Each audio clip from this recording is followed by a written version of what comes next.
Online. Good morning. मुझे लगता है आफ्टर राखी लीव्स कई सारे बच्चे ऑनलाइन हो गए शिफ्ट ना। बाहर वाले बच्चे चले गए सारे, बचे हैं आप लोग।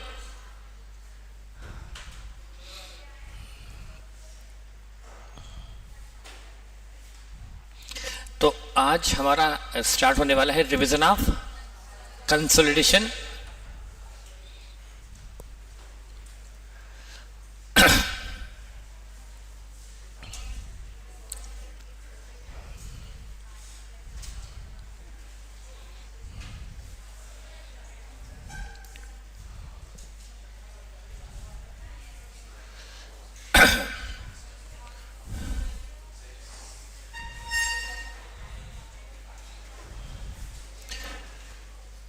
और आज मेरी रिक्वेस्ट रहेगी कि आप बातचीत ना करेंगे तो बहुत अच्छा होगा। पिछली बार की तरह धूमधाम नहीं मचाएंगे आप लोग।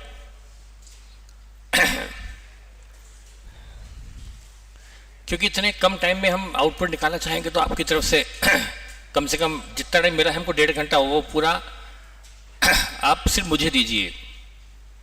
बातचीत करने के लिए आपको क्लास के बाहर ब्रेक में पूरी जिंदगी पड़ी है बेटा। तो हम आज चैप्टर जो पढ़ेंगे, जितना पढ़ेंगे, मैं चाहूंगा कि उसको आज ही शाम को आप जाकर कंप्लीट कर लें। क्योंकि होल्डिंग एक लेंथी चैप्टर है, वो एक बार में नहीं हो सकता। इसके लिए 2 लेक्चर लगेंगे। तो फर्स्ट लेक्चर के बाद आपको चाहिए कि आप जितना मैंने आज कराया उतना लेवल तक के क्वेश्चन जाके आज ही कर लें, और रिमेनिंग नेक्स्ट लेक्चर के बाद, तभी इसका बेनिफिट होगा।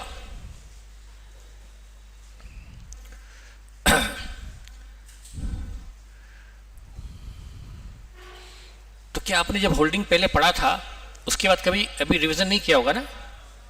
जब पढ़ा था उसके बाद नहीं पढ़ा, टेस्ट के वक्त पढ़ा था।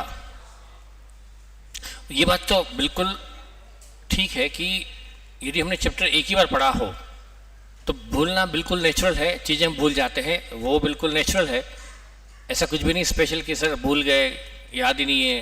प्रेशर न ले, वो नॉर्मल है। तो आपको हर चैप्टर में रिवीजन बहुत जरूरी है। तो शुड वी स्टार्ट? ठीक है, मैं स्टार्ट कर रहा हूं।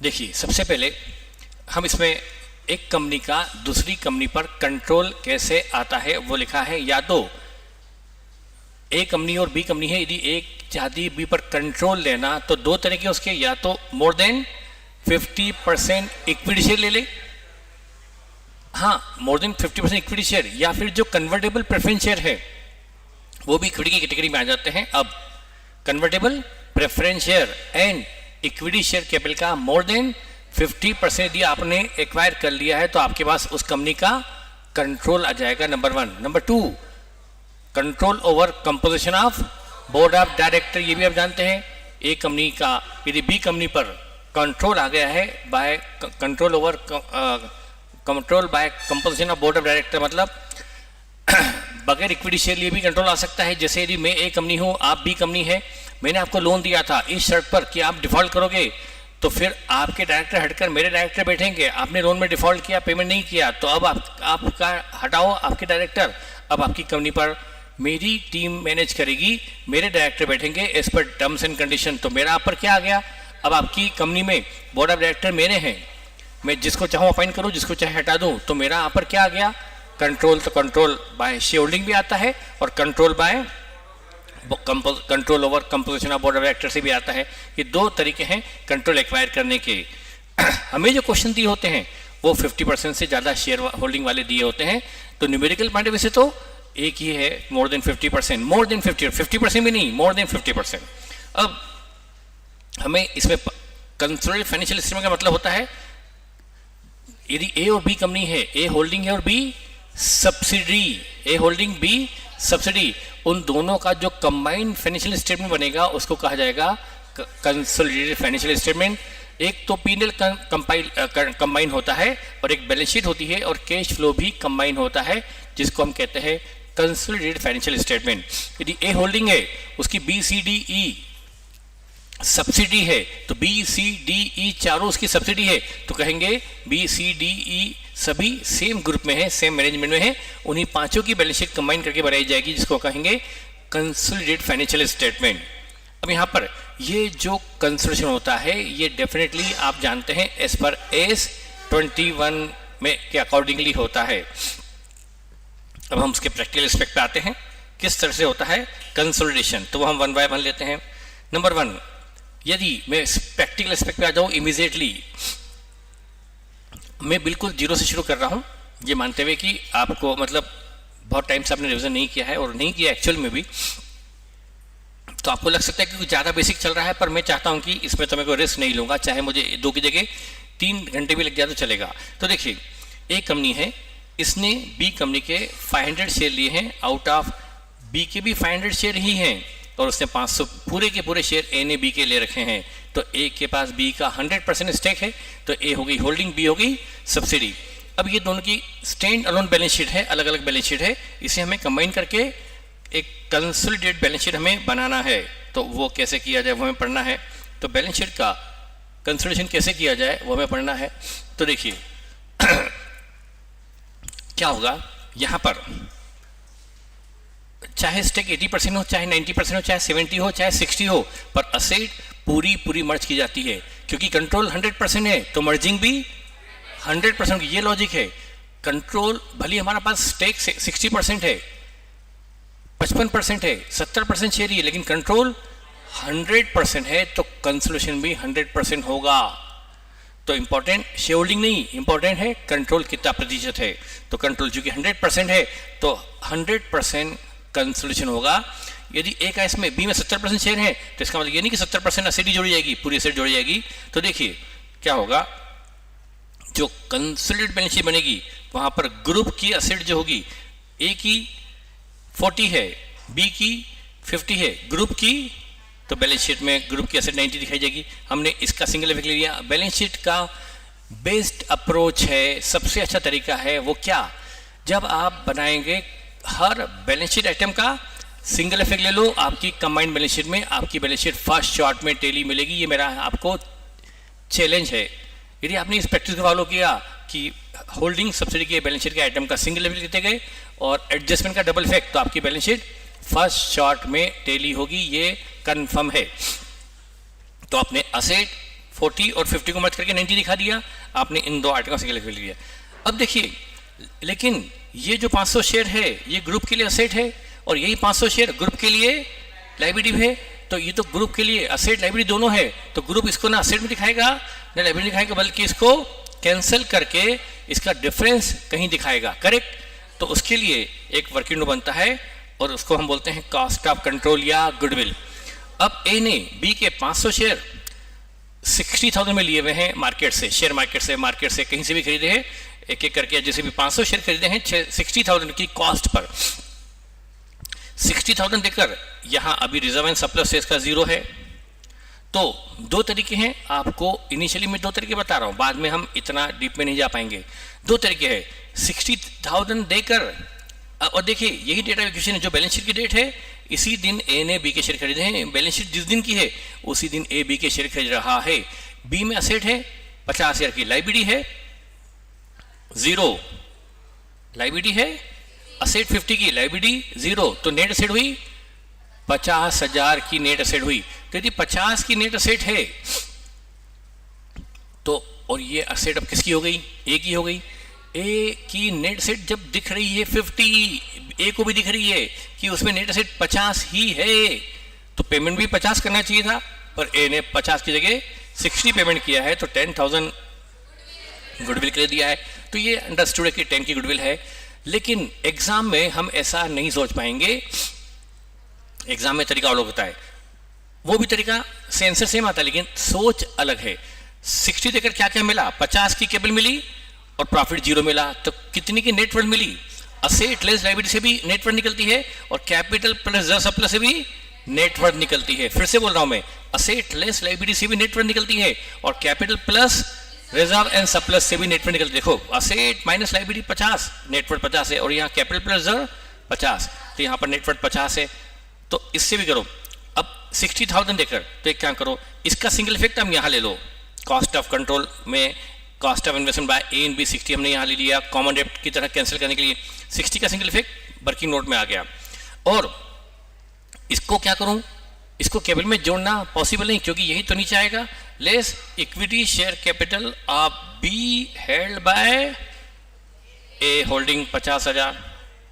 तो आपने इस 50 का सिंगल इफेक्ट ले लिया वर्किंग नोट में, तो ये क्रॉस कैंसिल हो गए, और कैंसिल क्योंकि मैंने बता दिया, डिफरेंस बचा 10 का, और डिफरेंस जो बचा 10 का यही तो है कॉस्ट ऑफ कंट्रोल या गुडविल। मतलब ए ने कंट्रोल एक्वायर करने के लिए 10,000 एक्स्ट्रा कीमत चुकाई है मार्केट को, तो ये कॉस्ट ऑफ कंट्रोल भी कह सकते हैं और गुडविल भी। तो ये गुडविल आ गई, तो ये गुडविल ग्रुप की बैलेंस शीट में आ जाएगी, क्योंकि ग्रुप ने गुडविल खरीदी है प्राइस देकर, तो ये गुडविल आ गई 10,000।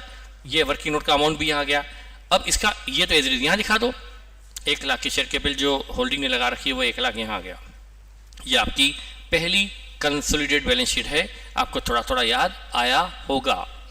अब देखें इधर फिर से दूसरा क्वेश्चन, मार्च 2020 की बैलेंस शीट ए और बी दोनों की दी है, और इसी दिन ए ने बी के शेयर खरीदे हैं, इसी दिन मार्च ने, यही डेट ऑफ एक्विजिशन है और उसी दिन की बैलेंस शीट है। 100% स्टेक लिया है, 100% शेयर खरीदे हैं, लेकिन 58,000 दिया है। अब यहाँ पर नया क्या आ रहा है वो देखते जाऊँ। यहाँ पर अब मैं आपको रफली बताऊं तो 58 देकर क्या क्या मिला, 60 की असेट, लाइबिलिटी 0 की, नेट असेट 60 मिली 58 देकर, तो 2 का असेट ज़्यादा मिल गया, तो ये आ गया कैपिटल रिजर्व, प्रॉफिट हो गया ना। 58 देकर 60 की नेट असेट मिल गई। या फिर यूं कहो, ये एक अप्रोच है सोचने की, लेकिन करने की नहीं। करना एग्जाम में कैसे करना, ऐसे होता है। हमने 58 देकर क्या क्या मिला, 50 की कैपिटल मिली, 50 के शेयर मिले, और 10 का प्रॉफिट भी तो हमारा हो गया कि नहीं हो गया। वो प्रॉफिट जो शेयर बेचने वाले का था वो हमारा हो गया। तो हमने 58 देकर हमें क्या मिला, 50 की कैपिटल मिली और 10 का प्रॉफिट मिला, कुल मिला कितना 60 मिला, 58 देकर 58 देकर 2 हमें ज़्यादा मिल गया, तो यही हमारा प्रॉफिट है जो जाएगा कैपिटल रिजर्व में। और ये 500 शेयर असेट भी है और ये 500 शेयर लाइबिलिटी में भी है, इसको हमें कॉमन डेट की तरह वर्किंग नोट में कैंसिल करना होगा। और ये प्रॉफिट भी हमने खरीद लिया है, ये प्रॉफिट हमारा खरीदा हुआ है, ये हमारे शेयर खरीदने के पहले का प्रॉफिट है, इसको बोलते हैं प्री एक्विजिशन प्रॉफिट। ये हमारे शेयर, क्योंकि जिस दिन हमने खरीदा उसके पहले प्रॉफिट बी में हो चुका था, तो ये प्रॉफिट हमारा हो गया खरीदा हुआ, तो हमने इसकी भी कीमत चुकाई है। इसकी कीमत चुकाई तो कीमत इस 10 में 58 में 10 भी शामिल है, 58,000 में वो 10 भी शामिल है, तो 10 लाइबिलिटी में भी है, 10 यहाँ असेट भी, उसको भी क्रॉस कैंसिल करना होगा। तो अब हम शुरू करते हैं। हम असेट 62 62 + 60 1 2 की तो असेट दिखा देंगे, ये हमने इसका सिंगल इफेक्ट दे दिया। अब इसका हम क्या करते हैं, वर्किंग नोट में लेते हैं, 58,000 लेते हैं, cost of investment of by A and B 58,000, ये क्या है 500 शेयर्स ऑफ बी, ये 58,000 यहाँ पर आ गया, हमने इसको भी कट कर दिया। अब सबसे इंपॉर्टेंट, ये प्रॉफिट हमारा खरीदा हुआ है, और खरीदा हुआ प्रॉफिट इस प्रॉफिट में नहीं जुड़ता, क्योंकि ये प्रॉफिट हमारा था ही नहीं, ये 10 का प्रॉफिट हमारा था ही नहीं, ये तो किसका था, बेचने वाले का, बी का कंपनी का नहीं, जो हमें शेयर बेच रहा है उसका, बी कंपनी का तो है, पर बी कंपनी का भी कहाँ है, बी कंपनी के शेयर होल्डर का है, और उस शेयर होल्डर का प्रॉफिट हमने खरीद लिया उसको पेमेंट करके, तो ये प्रॉफिट हमारा कौन सा हुआ, प्री इक्विजिशन खरीदा हुआ प्रॉफिट, परचेस प्रॉफिट कहा जाता है इसको। तो ये प्रॉफिट इस प्रॉफिट में जुड़ेगा कभी नहीं, क्योंकि ये कमाया हुआ प्रॉफिट नहीं है, जेन्युइन प्रॉफिट नहीं है, तो खरीदा हुआ है, और खरीदा हुआ है तो इसमें शामिल है, तो इस 58 से लेस होगा। तो 10 को हम क्या करेंगे, अब ये हमारा जो P&L है इसमें प्रॉफिट को 2 पार्ट में डिवाइड करते हैं, capital profit, revenue profit, pre acquisition, post acquisition, purchase profit, revenue profit. तो ये 10,000 हमारा है प्री इक्विजिशन प्रॉफिट, यहाँ आएगा 10,000, और पोस्ट इक्विजिशन प्रॉफिट तो भी है ही नहीं, और ये 10 चूंकि इसमें शेयर ऑफ ए पूरा का पूरा 100% है, तो पूरा 10,000 किसका हो गया, ए का चूंकि खरीदा हुआ है तो वो इस कॉस्ट में शामिल है, तो ए का प्रॉफिट यहाँ से लेस कर दो, share in capital profit of A 10 यहाँ से लेस हो जाएगा, तो इसका भी इफेक्ट हो गया, 10 का भी। और 50 को क्या करो, यहाँ से लेस करना पड़ेगा, ये मैं आपको पहले ही बता चुका हूँ, क्योंकि ये हमने कैपिटल खरीदी है। तो 2 क्या आ गया, ये कैपिटल बैलेंस शीट में आएगा 2,000, इधर ये हो गया, और ये प्रॉफिट ग्रुप का 20 एज इट इज कमाया हुआ है, यहाँ जाएगा, और शेयर कैपिटल ग्रुप की 1 लाख है वो एज इट इज यहाँ जाएगी। तो ये आ गया आपका बैलेंस शीट 122। फिर यहाँ पर आगे बढ़ते हैं, डेट ऑफ शेयर इक्वेशन सबसे इंपॉर्टेंट होती है। Date of equation, date of holding, जिस दिन होल्डिंग हुई, जिस दिन एक्वायर शेयर किए गए, वो 31 मार्च 2018 है। 31 मार्च 2018 हमारी डेट ऑफ इक्वेशन है, डेट ऑफ होल्डिंग है।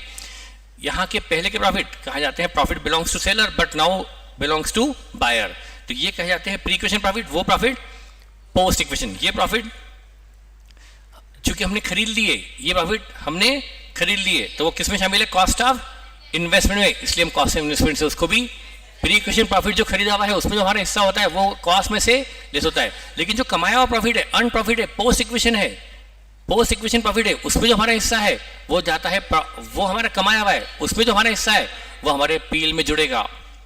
अब इस प्रॉफिट को बोलते हैं कैपिटल प्रॉफिट, उसको बोलते हैं रेवेन्यू प्रॉफिट।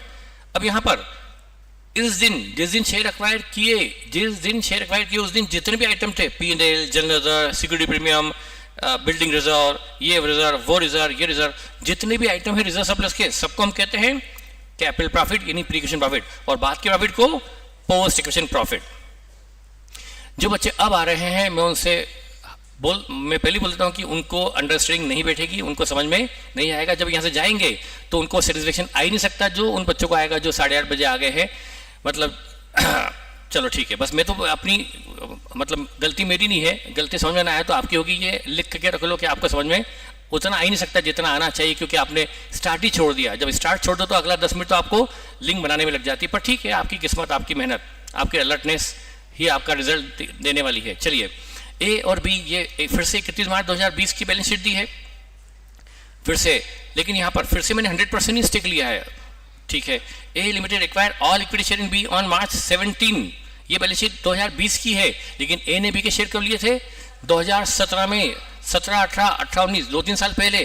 तब पी में बैलेंस 12,000 था बी में, आज बैलेंस 30,000 है, उस वक्त 12 था, तो इस 30 में 12 हो गया प्री इक्वेशन, 18 हो गया पोस्ट इक्वेशन प्रॉफिट। 12 कमाया खरीदा हुआ, 18 कमाया हुआ, तो 12 खरीदा हुआ है वो कॉस्ट में शामिल है, और 18 कमाया हुआ है वो इसमें जुड़ेगा, कमाया हुआ प्रॉफिट पीएल में जुड़ेगा, करेक्ट। तो यहाँ पर अब यदि मैं 2017 की बैलेंस शीट बनाऊं बी की, तो उस वक्त 50 की तो उसकी शेयर कैपिटल रही होगी उस वक्त भी, और पीएल कितना रहा होगा? 12। तो हमने 70 लेके क्या क्या मिला? 50 का कैपिटल, 12 का रिजर्व एंड सरप्लस, तो हमें कितनी नेटवर्थ मिली? यहाँ पर असेट हमें पता नहीं क्या है और लाइबिलिटी पता नहीं क्या है, लेकिन नेटवर्थ कितनी होगी? असेट लेस लाइबिलिटी 62 की नेटवर्थ मिली है, और 62 की नेटवर्थ मिली है तो हमें 70 लेके 62 मिला है, तो हमें 8,000 हमने एक्स्ट्रा दिया है, वो गुडविल आने वाली है। अब वो कैसे होने वाली देखो। अब देखिए हम क्या करेंगे, 3 साल बाद, होल्डिंग 3 साल पहले की है, कंसोलिडेशन 3 साल बाद हो रहा है, तो 70 और 80 ये आ गई 1 लाख की एसेट को हमने मर्ज कर दिया। फिर ये कॉस्ट ऑफ इन्वेस्टमेंट है, ये यहाँ जाएगी cost by A in B, ये भी हो गया। फिर ये जो शेयर के पहले 50, ये पूरा का पूरा ए के पास है, तो यहाँ पर शेयर इक्विटी शेयर के पहले बी हेल्ड बाय ए 50, इसका भी हो गया सिंगल इफेक्ट, इसका भी हो गया। अब ये 30 का प्रॉफिट का एओबी बनेगा, हमेशा बनाना पड़ता है एओबी।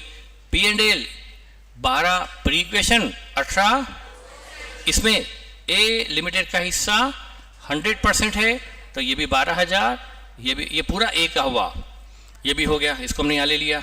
इस 30 का भी सिंगल इफेक्ट ले लिया। 40 का P&L बनेगा कंसोलिडेटेड P&L में, एक बनेगा यहाँ पर P&L ऑफ ए लिमिटेड 40 यहाँ जुड़ेगा, क्योंकि इसमें अभी 20 है। Share in post equation profit of B यहां जुड़ने वाला है, तब जाके आएगा कंसोलिडेटेड P&L। तो यहां पर ये 40 यहां लिख देंगे, 40 हमने यहां लिख दिया, P&L ऑफ ए यहां लिख दिया, ये लिख दिया, और 1 लाख की कैपिटल तो ऐसी आ जाएगी। यहां पर कैपिटल हमेशा एज इट इज आती है, 1 लाख की 1 लाख। अब यहां पर सिंगल इफेक्ट किसका बचा? इस सबका हो गया, इसका भी सिंगल इफेक्ट हो गया है ना। तो हमने बैलेंस शीट के आइटम का सबका सिंगल इफेक्ट ले लिया। अब इधर एओपी बना है 12 और 18, 12 खरीदा हुआ, 18 कमाया हुआ, इसका अभी इफेक्ट लेना बचा है। अभी तो हमने एओपी बनाया है, तो 12 खरीदा हुआ है, तो 12 यहाँ आता है, क्योंकि खरीदा है मतलब कॉस्ट ऑफ इन्वेस्टमेंट में शामिल है, तो 12 यहाँ आ गया, और 18 यहाँ जुड़ जाएगा ए के पीएल में, तो कुल हो गया ये 58। तो ये ग्रुप का कंसोलिडेटेड पीएल हो गया 58। और इधर 8 क्या आ गई, गुडविल या कॉस्ट ऑफ कंट्रोल जिसको यहाँ दिखा देंगे, गुडविल आ जाएगी 8000। ये आपका टोटल हो गया 158।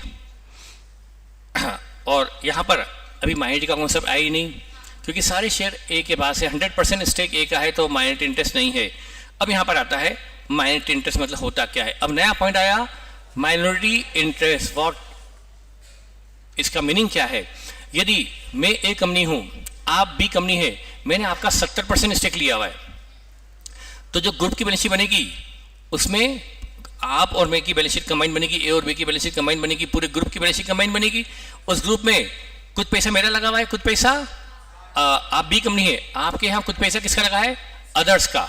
ग्रुप में 70% आपकी पूंजी का 70% मेरा है, पर आपकी पूंजी का 30% किसी और का है। जो किसी और का है वो भी एक कैपिटल कंट्रीब्यूटर है इन द ग्रुप, वो भी एक कैपिटल प्रोवाइडर है इन द ग्रुप, वो कैपिटल प्रोवाइड उसने की है ग्रुप के अंदर।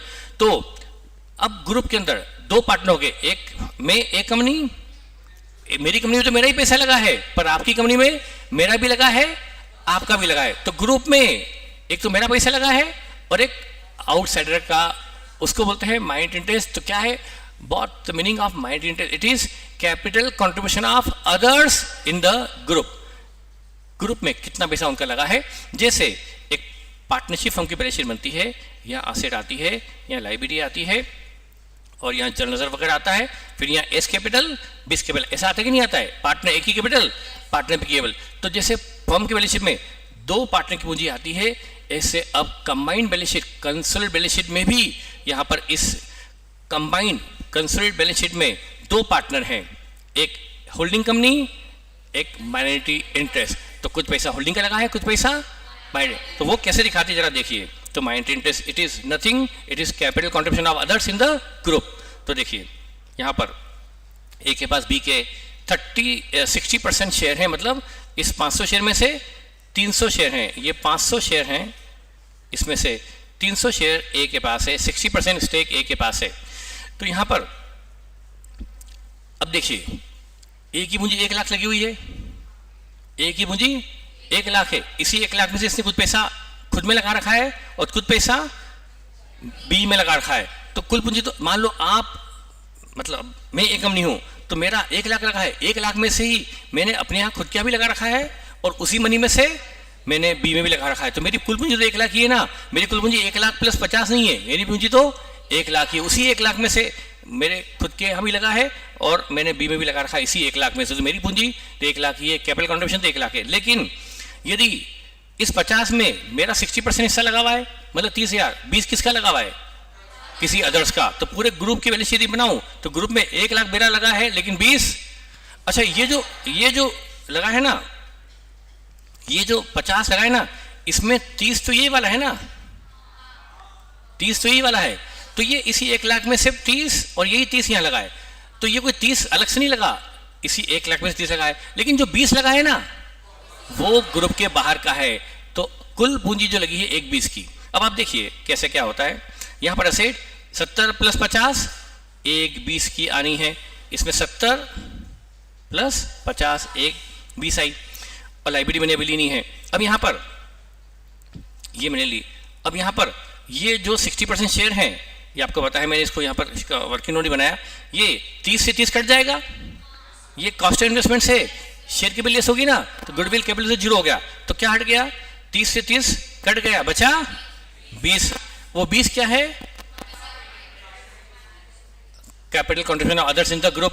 अच्छा ये इधर आ गया, असेट जुड़ के आ गई 1 20, 30 30 कैंसिल हुआ, बचा 20। It is share capital of 50 में से 60% पूंजी तो हमने ही लगा रखी है, और वो जो 50 30 लगा रखी है वो इसी में से है ना, अलग से नहीं, इसी 1 लाख में से वो 30 लगी हुई है, तो 30 30 तो कैंसिल हो गया, और कितना लगा है 20, वो किसी और का है, और ये 1 लाख यहाँ जाएगा। देखो आप, ये बैलेंस शीट बन गई। तो हमारी जो ग्रुप की असेट थी 70 प्लस 50 1 20, इस 1 20 में हमारा कितना लगा हुआ है 1 लाख, बाहरी लोगों का कितना लगा है 20,000। तो it is capital contribution of A and it is capital contribution of others in the group. तो ग्रुप में आपको होल्डिंग कंपनी की शेयर केवल भी दिखानी पड़ती है, और माइनॉरिटी ने जो कैपिटल कंट्रीब्यूट कर रखी है वो भी दिखानी पड़ती है। तो it is minority interest now I think आपको समझ में आ गया होगा कि माइंड इंटरेस्ट क्या होता है। अब आता है ट्रीटमेंट ऑफ डिविडेंड। ये अचानक हमने टर्न ले लिया, होल्डिंग से निकलकर हम A13 पर आ गए, अकाउंटिंग फॉर इन्वेस्टमेंट आ गए। उसमें डिविडेंड फॉर डिविडेंड मिलने पर रिसिपेंट क्या एंट्री करता है उसकी हमें एंट्री पास करनी पड़ती है। A13 accounting for investment. Date of holding देखिए 31 मार्च 2018 है, यदि मैंने डेट ऑफ होल्डिंग 31 मार्च 2018 ली है 31 मार्च 2018 मैंने ली है डेट ऑफ होल्डिंग। अब इसके पहले के प्रॉफिट प्री इक्वेशन, उसके बाद के प्रॉफिट पोस्ट इक्वेशन। तो 2017-18 का प्रॉफिट प्री इक्वेशन और 18-19 उसके बाद के प्रॉफिट पोस्ट इक्वेशन। अब यदि डिविडेंड रिसीव्ड फॉर 17-18 हमें 10 अगस्त 18 को डिविडेंड मिला, 17-18 के प्रॉफिट से हमें डिविडेंड मिला, तो ये डिविडेंड मिला है हमें प्री इक्वेशन प्रॉफिट से मिला। ओके बेटा, वो प्रॉफिट जब जिस प्रॉफिट से मिल रहा है तब तो हम वहाँ शेयर होल्डर नहीं थे। मान लो हमने मिस्टर कपूर से, मैंने पहले भी शायद मिस्टर कपूर का नाम लिया होगा, एक कॉमन नेम, मिस्टर कपूर से हमने शेयर खरीदे थे 31 मार्च 18 को, तो 18 तक शेयर होल्डर कौन थे? मिस्टर कपूर। ये प्रॉफिट किसका था? मिस्टर कपूर का। पर मिस्टर जब ये कपूर शेयर हमें बेच के गए ना विथ ऑल राइट्स, और मतलब हमें शेयर बेच के गए हैं, हम अज्यूम कर लेते हैं कम डिविडेंड, मतलब हमें डिविडेंड का राइट वो देकर गए हैं, तो अगला डिविडेंड हमें मिलेगा।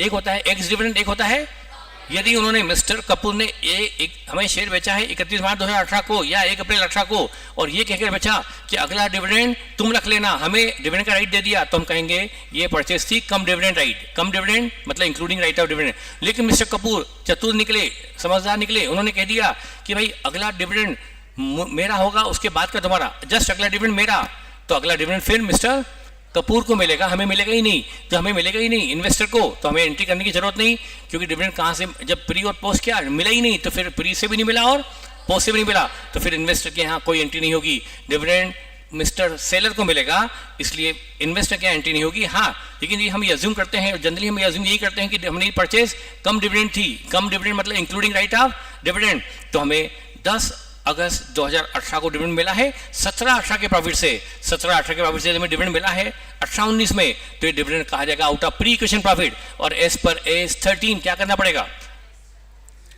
इस इन्वेस्टमेंट चैप्टर हम क्या करते हैं, इसका ट्रीटमेंट, इसको हम इनकम कंसिडर नहीं करते थे, इन्वेस्टर के P&L में रिकॉग्नाइज नहीं करते थे, बल्कि इसको कॉस्ट ऑफ इन्वेस्टमेंट से, क्योंकि हमने ये डिविडेंड ये प्रॉफिट खरीदा हुआ है, प्री इक्वेशन प्रॉफिट में खरीदा हुआ है, और खरीदा हुआ है मतलब कॉस्ट ऑफ इन्वेस्टमेंट में शामिल है, तो कॉस्ट ऑफ इन्वेस्टमेंट से ही तो लेस होगा, तो इसको हम कॉस्ट ऑफ इन्वेस्टमेंट से क्रेडिट कर देंगे।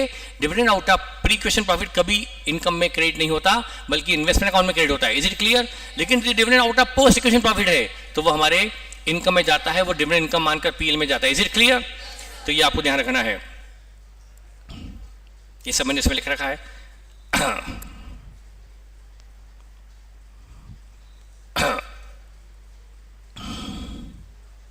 बट इफ होल्डिंग कंपनी, लेकिन यदि होल्डिंग कंपनी ने इस डिविडेंड को जो प्री इक्वेशन से मिला इसको गलती से अपने PL में क्रेडिट कर दिया, जो कि नहीं करना था, तो हमें ये पॉइंट आउट करते हुए कि होल्डिंग ने अकाउंटिंग एरर की है, हमें रेक्टिफाई करना है, हमें उस डिविडेंड को होल्डिंग के PL में गलत क्रेडिट हो गया, तो होल्डिंग के PL से डेबिट करके इन्वेस्टमेंट अकाउंट में अब क्रेडिट करना होगा। लेकिन यदि होल्डिंग कंपनी सही एंट्री कर चुकी थी, ऑलरेडी इन्वेस्टमेंट अकाउंट में क्रेडिट कर चुकी थी, तो फिर जो बुक्स में इन्वेस्टमेंट दिया है वो करेक्ट है, उसमें फिर आप कोई छेड़छाड़ नहीं करेंगे, वो इन्वेस्टमेंट करेक्ट वैल्यू पर है, उसको सही ढंग से इन्वेस्टमेंट अकाउंट में क्रेडिट किया हुआ है। यदि इन्वेस्टमेंट खरीदे थे 10 लाख पर और डिविडेंड मिला 80,000 और वो सही ढंग से प्री इक्वेशन से मिला था, वो डिविडेंड प्री से मिला था, प्री से मिला था, तो कहाँ क्रेडिट होना था? इन्वेस्टमेंट अकाउंट में। तो यदि ए ने सही ढंग से इन्वेस्टमेंट, होल्डिंग ने उसको सही ढंग से इन्वेस्टमेंट अकाउंट में क्रेडिट कर रखा है, तो इन्वेस्टमेंट जो बुक्स में आ रहे हैं, बैलेंस शीट में आ रहे हैं, वो ऑलरेडी सही वैल्यू पर है, उससे दुरुस्त करने की जरूरत। लेकिन यदि होल्डिंग ने उसके डिविडेंड को PL में क्रेडिट कर दिया था गलती से, तो PL से डेबिट भी करना पड़ेगा, और इन्वेस्टमेंट जो कि गलत वैल्यू पे आ रहे हैं बैलेंस शीट में, उसे सही करने के लिए इन्वेस्टमेंट में क्रेडिट भी करना पड़ेगा। तो देखना होगा कि होल्डिंग कंपनी उसकी करेक्टली एंट्री कर चुकी थी या इनकरेक्ट की थी। समझ में आया? करेक्ट थी तो इन्वेस्टमेंट अकाउंट में कोई चेंज नहीं होगा, इनकरेक्ट तो चेंज होगा। अब यहाँ पर AOP जो सबसे इंपॉर्टेंट पार्ट है इस चैप्टर का, AOP कैसे बनता है उसके मैंने एग्जांपल लिए, हाउ टू प्रिपेयर AOP मतलब कैपिटल प्रॉफिट, रेवेन्यू प्रॉफिट। यदि उसका एक यूजुअल फॉर्मेट क्या होता है मैं बताऊं, एक होती है डेटा होल्डिंग। डेटा होल्डिंग तक के प्रॉफिट को क्या बोलते हैं? Capital profit, pre equation profit, pre equation capital profit, purchase profit. उसके बाद के पोस्ट इक्वेशन।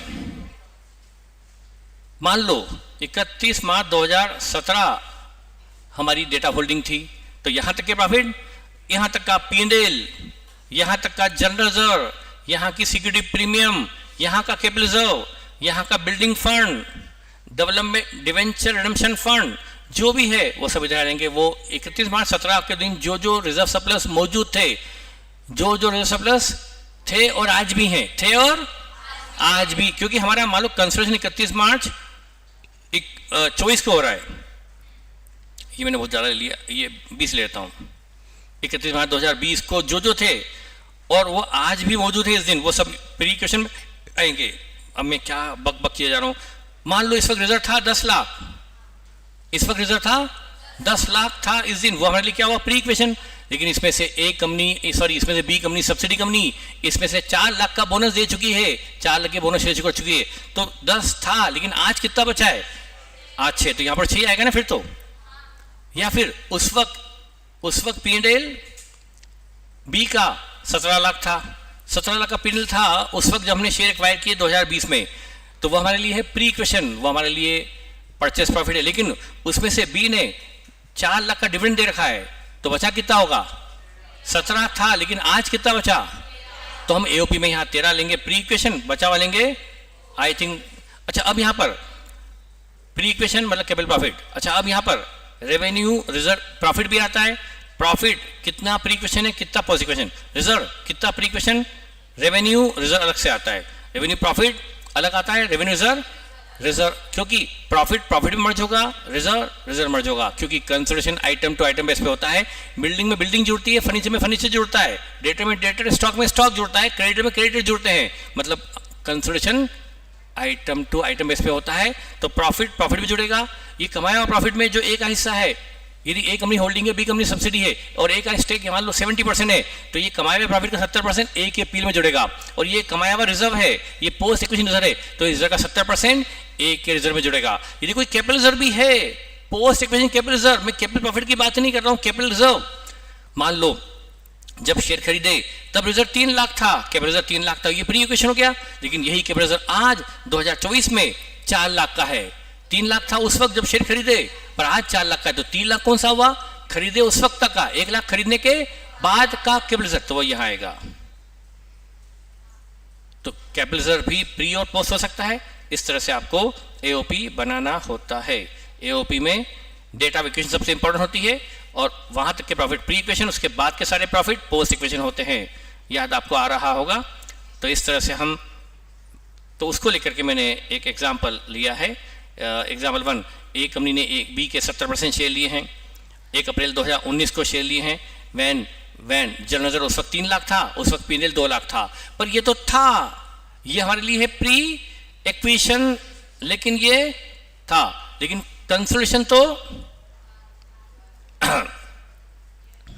ये तो 2019 की बात है और बैलेंस शीट 2020 में बन रही है। ये बैलेंस शीट 2020 की दी है बी की, तो होल्डिंग 1 साल पहले हुई थी, लेकिन ये बैलेंस शीट उसके 1 साल बाद की है। तो अब ये रिजर्व है और ये P&L है और वो था और ये है।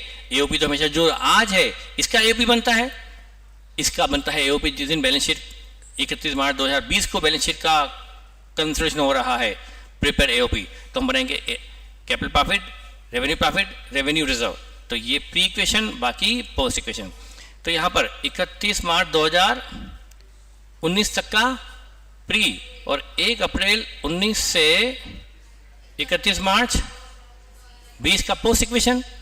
अब यहाँ पर जनरल रिजर्व जो था वो 3 लाख था, शुरुआत था से करेंगे, 3 लाख था, इन्हों कॉलम में लिखो।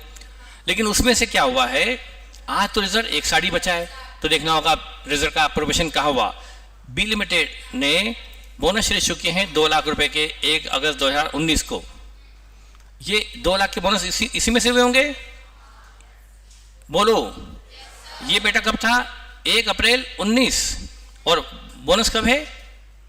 1 अगस्त 19, 4 महीने बाद बोनस दिया कितने का, तो बचा इसमें से कितना, 1 लाख ही क्या बचा, pre acquisition general reserve 3 lakh था, उसमें 2 लाख कैपिटल में कन्वर्ट हो चुका है, कैपिटलाइज हो चुका है, बचा तो 1 लाख प्री इक्विजिशन है। अच्छा कुल रिजर्व कितना है 160, उसमें 1 लाख तो प्री इक्विजिशन है और 60 पोस्ट इक्विजिशन रिजर्व माना जाएगा।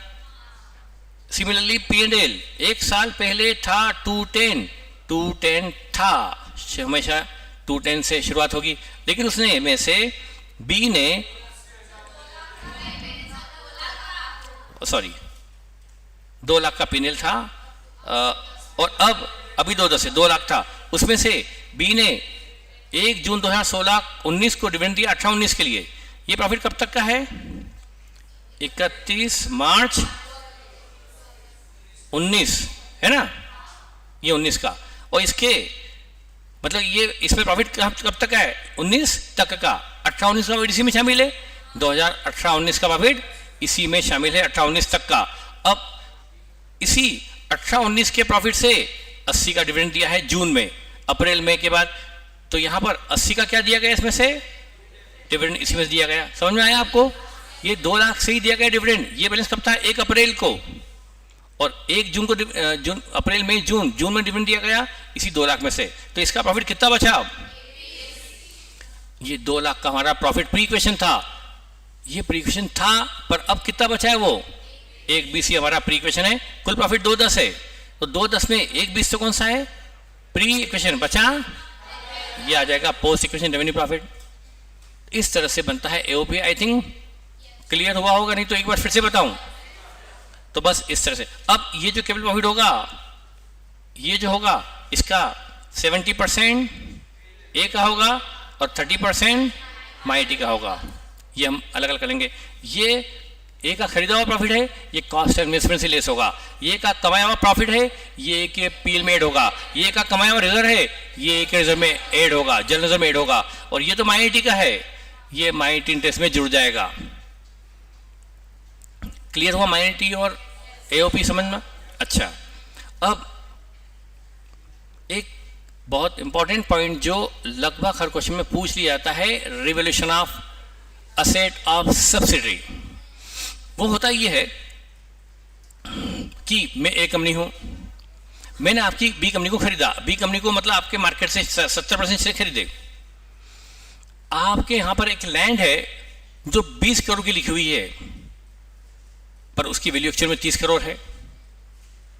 आपके यहां 20 पे लिखी है वो लैंड, वो फिक्स्ड एसेट 20 पर है, पर उसकी मार्केट वैल्यू 30 करोड़ है जिस दिन मैं आपसे शेयर खरीद रहा हूं उस दिन। और वैसे मैं जब आपकी कंपनी का 70% शेयर खरीदूंगा तो मार्केट से शेयर खरीदने के पहले आपकी एसेट का स्ट्रक्चर देखूंगा कि जिस कंपनी को मैं जिस कंपनी पर कंट्रोल एक्वायर करने जा रहा हूं वो कंपनी की बचा क्या है, बैलेंस शीट की स्टेटस क्या है। आपके वहां बिल्डिंग लैंड लिखी है 20 करोड़ पर मुझे पता है कि उसकी वैल्यू, तो मुझे आपके जब शेयर खरीदूंगा तो उस बिल्डिंग के लिए, उस लैंड के लिए कितना पे करूंगा मार्केट में। वो बेचने वाला, वो जो शेयर बेच रहा है उसे भी तो पता है, वो कोई बेवकूफ इंसान नहीं है, वो भी आप की तरह कोई समझदार है। तो उसको पता है कि आप शेयर बेचने वाले हो बी कंपनी के, मैं खरीदने वाला हूं, मैं होल्डिंग कंपनी, मैं होल्डिंग करना चाहता हूं, आप शेयर होल्डर हो बी के। आप जब शेयर बेचोगे तो आपको भी पता है कि जो बिल्डिंग, जो लैंड 20 की दिख रही है उसकी वैल्यू 30 है। तो जब आप शेयर बेचोगे तो मुझसे उस बिल्डिंग के लिए कितना वसूल करोगे, क्योंकि आप शेयर बेच रहे हो, मतलब असेट, एक तरह से असेट में आपका हिस्सा बेच रहे हो। समझ में आ रहा है आपको? तो फिर आप उस बिल्डिंग के लिए मुझसे, उस लैंड के लिए कितना, तो डेफिनेटली मैंने 30 करोड़ ही पे किया होगा, 30 करोड़ का 70% जो भी है। तो मैंने उसकी वैल्यू क्या मानी है बिल्डिंग की, लैंड की, 30 करोड़ मानकर आपकी कंपनी पर कंट्रोल एक्वायर किया है। जो आपको शेयर मैंने खरीदे हैं उसमें उस बिल्डिंग की कीमत कितनी चुकाई है, 30 करोड़। आपकी बुक्स में कितने पर है वो, लेकिन जब मैं कंस्ट्रक्शन करूंगा आपकी बैलेंस शीट में इसमें मर्ज करूंगा तो वो आपकी बिल्डिंग 20 पे मर्ज करूंगा, 30 पे करूं, मैंने कितनी कीमत चुकाई है उसके लिए, मैंने कीमत 30 चुकाई है, तो मैं उसको मर्ज करूंगा 30 करोड़ की रिवाइज वैल्यू पर, न कि 20 की बुक वैल्यू पर। Is it clear? तो उसके लिए मुझे क्या करना पड़ेगा, 10 करोड़ का एडजस्टमेंट डबल इफेक्ट करना पड़ेगा। आपकी बैलेंस शीट को टेक ओवर करने के पहले आपकी बैलेंस शीट में मुझे एडजस्टमेंट करना पड़ेगा। मुझे आपकी उस बिल्डिंग या लैंड या फिक्स्ड एसेट को 20 से 30 पर लाने के लिए आपकी बिल्डिंग में 10 करोड़ जोड़ने पड़ेंगे। आपकी फिक्स्ड एसेट में 10 करोड़ डेबिट करूंगा, 10 करोड़ जोड़ूंगा, डेबिट करूंगा, और वो 10 करोड़ का प्रॉफिट चूंकि आप लोगों का है, मैंने तो 30 करोड़ कीमत चुकाई है, वो प्रॉफिट किसको हुआ? बी कंपनी के शेयर को हुआ। तो वो प्रॉफिट बी कंपनी का कौन सा प्रॉफिट है? रेवेन्यू या कैपिटल? प्री इक्वेशन या पोस्ट इक्वेशन? Pre equation. देखिए सारे प्रॉफिट बी है जिसके मैं सब्सिडी है जिसकी मैं एओबी बनाता हूं। बी के प्रॉफिट यानी सब्सिडी के प्रॉफिट की एओबी बनती है। तो ये 10 करोड़ का प्रॉफिट भी किसको हुआ है? बी को हुआ है या मुझे हुआ है? मैंने तो 30 करोड़ कीमत चुकाई है। 20 करोड़ जिसकी वैल्यू है आपकी बुक्स में है, उसकी कीमत मैंने आपके शेयर को 30 करोड़ चुकाई है। इसका मतलब कॉस्टिंग मुझे 30 करोड़ पड़ी है, तो 10 का बेनिफिट तो बी को हुआ है, तो बेनिफिट यदि बी को हुआ है, बी के शेयर को हुआ है, तो ये एओपी में जाएगा। कहां जाएगा? बी के एओपी में। अब ये प्रॉफिट कब का है? जिस दिन शेयर खरीदे उस दिन ही होता है रिवैल्यूएशन। मैं आपके एसेट को हर रोज रिवैल्यू नहीं करूंगा। कब कब करूंगा? जब शेयर खरीदूंगा तब। तो ये प्रॉफिट कब का है? जिस दिन शेयर खरीदे उस दिन का। तो ये प्रॉफिट कौन सा हुआ? खरीदने के पहले का। अब तो मैंने आप में कंट्रोल एक्वायर किया, अब जो प्रॉफिट होगा वो पोस्ट इक्वेशन। तो क्या करेंगे उसको, उस रिवोल्यूशन प्रॉफिट को मैं क्या करूंगा? प्रॉफिट है तो प्रॉफिट, लॉस है तो लॉस। जो प्रॉफिट का ट्रीटमेंट होगा वो उसका उल्टा लॉस का ट्रीटमेंट होगा। क्या ये जल्दी में तो नहीं हो रहा है? बोल दो। हाँ, जो 10 मिनट लेट आए हैं, 20 मिनट लेट आए हैं, उनके लिए तो 0 सन्नाटा होना है, और होना भी चाहिए। यदि बच्चा अपने करियर को लेकर इतना भी कॉन्शियस नहीं है कि मैं 8:30 बजे पहुंच जाऊं, तो उसको थोड़ा रियलाइज होना चाहिए कि मतलब क्या गलत होता है उनके साथ में। तो कोई दिक्कत नहीं मुझे उन लोगों के लिए। हाँ देखो, तो एक एग्जांपल लिया मैंने। देखिए बेटा, बिल्डिंग है, बैलेंस शीट सब्सिडी की बिल्डिंग है 180 की, और प्लांट है 240 का। क्या है पॉइंट में अच्छे से रिवाइज करो तो ना, एक एग्जांपल लेकर के बोलो। तो बिल्डिंग 180 की है और प्लांट 240 का है। बिल्डिंग पर डेप्रिसिएशन बी कंपनी लगाती है 10%, प्लांट पर लगाती है 20%। मतलब ये जो 180 है ये 10% डेप्रिसिएशन के बाद है, और जो प्लांट है ये 20% के बाद, मतलब 80% है। एक साल पहले इस बिल्डिंग की वैल्यू 2 लाख रही होगी, और एक साल पहले इस प्लांट की वैल्यू 3 लाख रही होगी। एक साल पहले मतलब 1 अप्रैल 19 को, 1 अप्रैल 19 को ये वैल्यू, बुक वैल्यू निकाल ली हमने। अब ए लिमिटेड ने 80% शेयर लिए हैं सब्सिडी के, इस बी कंपनी के इस सब्सिडी के शेयर लिए हैं 1 अप्रैल 19 को, एक साल पहले। When fixed asset of subsidy were valued as under, building उस वक्त मार्केट में 250 की वर्थ रखती थी, प्लांट उस वक्त 275 की वर्थ रखता था। कब? एक साल पहले। ये रिवोल्यूशन ए ने बी का करवाया था, बी के एसेट का वैल्यूएशन 1 अप्रैल 2019 को करवाया था। अब फिक्स्ड एसेट अकाउंट, अब फिक्स्ड एसेट अकाउंट, अब देखिए मैंने आपको 2 तरह से बताया, अकाउंट बना के भी और बगैर अकाउंट बनाए। लॉजिकली क्लियर करने के लिए अकाउंट बना के बताया था। अब देखिए, बिल्डिंग एक्चुअल में थी आज 180 की है, उस वक्त कितने की थी? 2 लाख की। उस पर डेप्रिसिएशन लगा 20, और वैल्यू क्या चल रही है? 180 आज चल रही है। प्लांट उस वक्त 3 लाख का था, डेप्रिसिएशन 60, वैल्यू चल रही है 2। ये आपको मैंने रफ में अकाउंट बना दिया, डेप्रिसिएशन जो लग चुका है वो आपके सामने है। अब ए कंपनी, चूंकि बिल्डिंग और प्लांट पर ए का कंट्रोल आ गया, तो ए इसको अपने हिसाब से वैल्यू करके लेकर आएगी, ए बी के हिसाब से नहीं, रफ में जस्ट फॉर कंसिडरेशन। और ये चेंजेस बी की बैलेंस शीट में नहीं होंगे, बी की बुक्स में नहीं होंगे, ये सिर्फ ए करेगा, वो भी रफली। सिर्फ ए अपने यहाँ रफ वर्क में वाइल कंसिडरेशन ये एडजस्टमेंट करने वाला है। बी कंपनी के यहाँ तो जो वैल्यू चल रही है ना वही चलेगी, क्योंकि ए ने खरीदा है। तो ए बी कंपनी अपने आप कोई चेंजेस नहीं करेगी इस रिवेशन का। करेक्ट? मैं आपकी कंपनी पर 70% कंट्रोल खरीद लेता हूं, तो आपके यहां जो बिल्डिंग है आप तो अपनी बिल्डिंग को उसी वैल्यू पे रखो, क्योंकि आपकी कॉस्ट तो वही है जो आपकी बुक्स में है।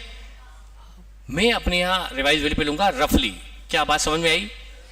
हाँ, सारी चीजें अच्छे से याद आ रही है। थैंक यू बेटा।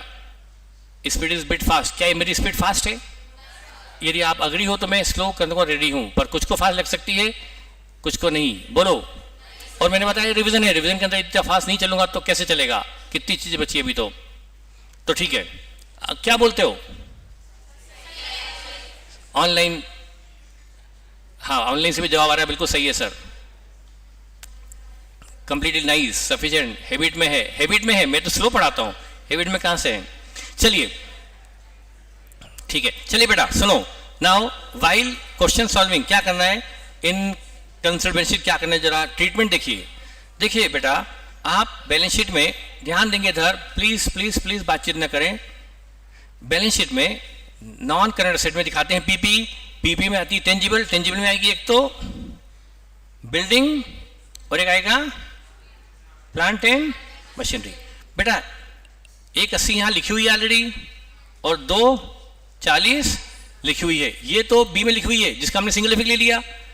बैलेंस शीट में जो बी में था उसका तो हमने क्या ले लिया, सिंगल इफेक्ट। अब ये रिवोल्यूशन क्या है, एडजस्टमेंट, यानी हम इसके देंगे डबल इफेक्ट। रिवोल्यूशन का क्या होगा, डबल इफेक्ट। अब नंबर 1, एक साल पहले जो असेट 2 लाख की थी 1 अप्रैल 19 को, उस वक्त ए ने बी के शेयर खरीदे थे, उस वक्त असेट बी में 2 लाख की थी एक साल पहले, पर ए ने उसको 250 का माना था, तो ए उसको विथ रेट्रोस्पेक्टिव इफेक्ट 1 साल पहले की डेट से 50 से बढ़ा के लेगा, 2 लाख के सेट को 250 पे लाएगा रफली, just for the purpose of consolidation. तो हम यहां क्या करेंगे, 50, अब डबल इफेक्ट देंगे, 50 यहां डेबिट करेंगे रिवर्शन प्रॉफिट, और ये कैपिटल प्रॉफिट 50 जोड़ देंगे। ये चूंकि प्रॉफिट 1 अप्रैल 19 तक का था ना, तो हमने इस प्रॉफिट को, और ये प्रॉफिट भी किसका है, बी का है, बी के शेयर होल्डर का है, तो और ये भी प्री इक्वेशन है क्योंकि 1 अप्रैल 19 तक का है, तो 50 हमने असेट पे डेबिट किया और कैपिटल हमने क्रेडिट कर दिया। अब दूसरा पॉइंट जो सबसे इंपॉर्टेंट है, असेट पर ए एंड बी ने डेप्रिसिएशन लगा रखा है 2 लाख पर 20,000, पर एक एंगल से 2.5 लाख पर लगना था 25,000, है ना, लगना था 2 लाख पर या 2.5 लाख पर। एक बी ने लगा रखा है 2 लाख पर अपने हिसाब से, वो बी सही है, बी का पीनल सही है, बी की बैलेंस शीट सही है, पर एक एंगल से सब चेंजेस करने के लिए क्या करना पड़ेगा, इसको किस पे लाए हैं हम, 2.5 लाख पे लाए हैं, 2.5 लाख का 10% 25,000, तो 25,000 से हमें क्या करना पड़ेगा,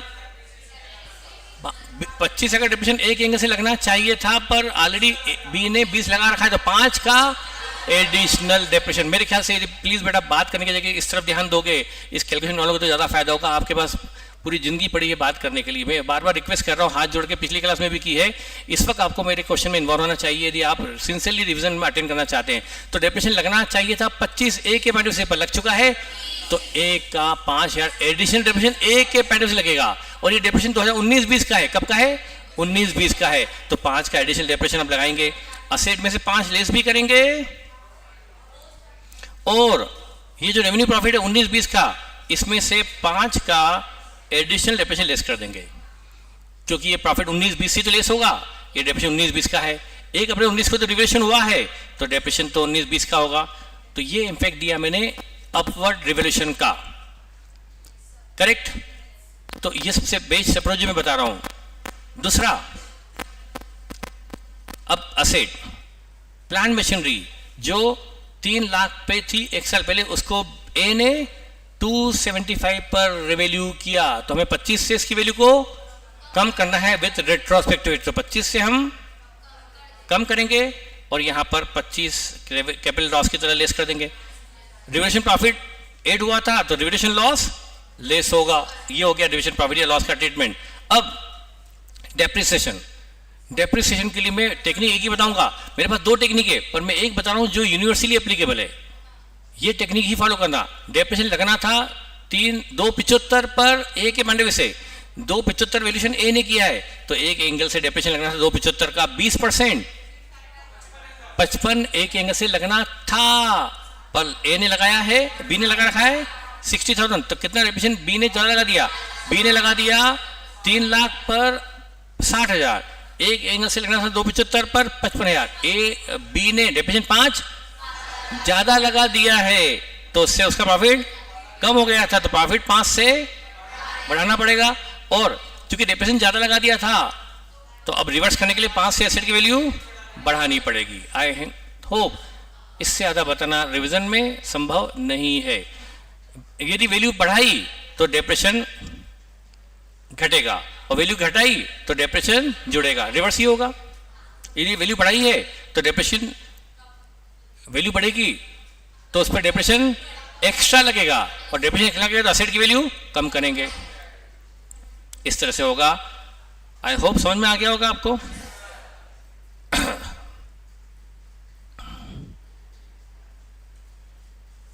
अच्छा, यहां पर दिखाई दिया मैंने आपको, ठीक है, ये पहले वर्किंग नोट बताया और वहां से लेंगे, ठीक है। अब ये तो आपको पता ही है गुडविल कैसे निकलती है, मैंने कितनी बार बता दिया। Cost of investment, cost of investment by holding in, ये लेंगे। अब वो कॉस्ट, मैंने यहाँ पर एक नई चीज़ बताई है, यदि मैंने इसमें प्रेफरेंशियल भी कवर कर लिया, यदि ये ए कंपनी है, ये बी कंपनी है, इसके बी की 6% प्रेफरेंशियल कैपिटल भी है 2 लाख, और ए होल्डिंग कंपनी है और बी सब्सिडी है बेटा। इसमें ए के पास इन्वेस्टमेंट इन बी में इक्विटी शेयर भी है और बेटा प्रेफरेंशियल ना 400 या मिले 1400 प्रेफरेंशियल हैं। ये जरूरी नहीं कि 1400 हो, कुछ भी हो, मैं लेता हूं 2000 में से 700 प्रेफरेंशियल है। 2000 में से 700 प्रेफरेंशियल ए के पास है, तो बेटा 700 प्रेफरेंशियल असेट में भी है और वो 700 शेयर लायबिलिटी में है। तो हमें 700 तो क्रॉस कैंसिल करने पड़ेंगे। कौन से स्टेटमेंट में क्रॉस कैंसिल करने पड़ेंगे? और ये शेयर की फेस वैल्यू 70,000 है, 700 शेयर की फेस वैल्यू 70,000 है, पर ए ने वो शेयर 80 में लिए हुए हैं, ताकि प्रेफरेंस में भी थोड़ा बहुत कंट्रोल, उनकी मीटिंग में भी कुछ वोटिंग पावर रहे, तो कंट्रोल एक्वायर करने की कॉस्ट है 10,000। समझ में आया? तो ये भी इधर 70 इसकी फेस वैल्यू है और खरीदे 80 में है, तो 10,000 जो एक्स्ट्रा दिया वो भी कॉस्ट ऑफ कंट्रोल में जुड़ जाएगा, गुडविल में जुड़ेगा। Is it clear? तो इसका प्रेजेंटेशन कैसे होगा? इक्विटी का मैं रिपीट नहीं करूंगा क्योंकि वो कंफ्यूजन हो जाएगा। ये प्रेफरेंस शेयर, अच्छा ये 80,000 यहाँ आएंगे, वो 80 यहाँ जाएंगे। ये cost of investment in equity share भी आएगी और कॉस्ट ऑफ इन्वेस्टमेंट इन ए ने जो कॉस्ट ए में लगाई, बी में लगाई वो भी, और प्रेफरेंस शेयर में लगाई वो भी, सब आ गई, ये कॉस्ट आ गई। अब ये 80 तो हमने ले लिया यहाँ पर। अब इस 2 लाख का 70 यहाँ लेस हो जाएगा, 70 यहाँ लेस हो जाएगा। Preference share of subsidy held by holding, subsidy के प्रेफरेंस जो होल्डिंग ने लिए 70,000 लेस हो जाएगा। अच्छा 70 इसमें से कहां चला गया? कॉस्ट ऑफ इन्वेस्टमेंट से लेस हो गया। बचा कितना? 31।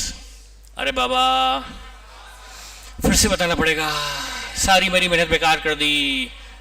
अरे 80,000 की कॉस्ट है, फेस वैल्यू 70,000 है, फिर से मुझे पूरा बताना पड़ेगा। क्रेश बेच में क्रेश जैसा लगता ही नहीं कभी। ये 80,000 में 700 शेयर 80 में खरीदे हैं, तो यहां आ गया 80,000, यहां आ गया सिंगल इफेक्ट, इसका सिंगल इफेक्ट हो गया। अब इस 2 लाख का सिंगल देना है, 2 लाख में से 70 तो यहां लेस हो जाएगा और बचा 31, वो 31 जाएगा माइनॉरिटी इंटरेस्ट में। मतलब मैं यूं कहूं तो जो ट्रीटमेंट आप इक्विटी का करते हो सेम ट्रीटमेंट प्रेफरेंस का होगा, कोई डिफरेंट ट्रीटमेंट नहीं है यहाँ पर। 130 के शेयर जो होल्डिंग के पास नहीं है वो जाएंगे माइनॉरिटी इंटरेस्ट में। It is ultimately capital contribution of others in the group. Preference capital भी है तो कैपिटल, ये भी पूंजी लगी किसी और की, बाहरी भी लोगों की, तो वो भी कैपिटल कंट्रीब्यूशन है, इस तरह से होगा। क्लियर? और अपने आप 10 गुडविल में जुड़ जाएगा। मतलब इन शॉर्ट कहूँ तो प्रेफरेंस का ट्रीटमेंट वही होगा जो इक्विटी का होता है। और मैंने ट्रीटमेंट बता भी दिया, आप कहो तो तीसरी बार फिर से बता दो, भले रिवीजन बेच हो, पर हमारी आदत है दूसरी बार में नहीं, तीसरी बार में समझ में आता था, ये आपको ध्यान भी होगा, तो हम तीसरी बार भी रिपीट करने को तैयार है। बोलो, प्रेफरेंस का ट्रीटमेंट समझ में आ गया? ठीक है। और माइनॉरिटी इंटरेस्ट को बता चुका हूँ, यदि होल्डिंग 80% है तो माइनॉरिटी 20%, इक्विटी का 20%, प्रेफरेंस शेयर केवल का 2 लाख में से 70 हमारे पास थे तो 31 यहाँ आ जाएगा, और उनका कैपिटल ओवरहेड में हिस्सा, रेवेन्यू प्रॉफिट में हिस्सा, रेवेन्यू रिजर्व में हिस्सा, है ना, ये सब कहाँ जुड़ेंगे? माइनॉरिटी इंटरेस्ट में जुड़ेंगे। और ये माइनॉरिटी इंटरेस्ट आपको पता ही है बैलेंस शीट में कहाँ आता है, बताऊंगा फिर से। ये हमने समझा regarding minority interest and regarding common डेप्ट, जो बहुत सबसे आसान एस्पेक्ट है होल्डिंग चैप्टर का, सबसे आसान एस्पेक्ट है कॉमन डेप्ट। क्या कॉमन डेप्ट पे भी कुछ बताऊं? जैसे सिंपल सी बात है, ए और बी होल्डिंग सब्सिडी की बैलेंस शीट मर्ज होने जा रही है, डेटर 50 और 30 है, क्रेडिटर 40 और 25 है। Date of holding include 8,000 due from subsidy. Holding 8,000 B से लेना दिखा रही है, होल्डिंग ए तो 8 यहां भी शामिल है क्योंकि होल्डिंग लेना दिखा रही, और सब्सिडी 8 देना दिखा रही होगी। यदि दोनों के बैलेंस रिकॉन्साइल है तो होल्डिंग 8 लेना दिखा रही है, तो सब्सिडी 8। तो ग्रुप के लिए, अब ए के लिए वो असेट है, बी के लिए लायबिलिटी है, पर ग्रुप के लिए वो असेट भी है और लायबिलिटी भी है, तो ग्रुप बाद में क्या करेगा? डेटर से भी 8 लेस कर देगा और क्रेडिटर से भी 8 लेस कर देगा। इसी तरह से BR और बिल्स पेबल का होगा, उसको भी देख लो। बैलेंस शीट में BR होल्डिंग के 80,000 है, सब्सिडी के 60 है, इधर बिल्स पेबल है 40 और 45 35।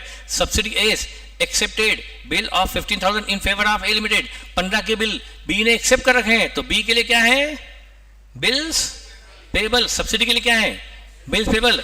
और वो होल्डिंग के लिए क्या होना चाहिए थे, होल्डिंग के लिए क्या होने थे वो, बिल्स रिसीवल। जिसने एक्सेप्ट किया उसके लिए पेबल, और जिसके लिए एक्सेप्ट किए हैं उसके लिए बिल्स, तो वो सब्सिडी के लिए बिल्स पेबल है, होल्डिंग के लिए बिल्स रिसीवेबल है। लेकिन बी उस 15 में से ए ने क्या किया, 5 के बिल किसी को डिस्काउंट करवा लिया, इंडोर्स कर दिए।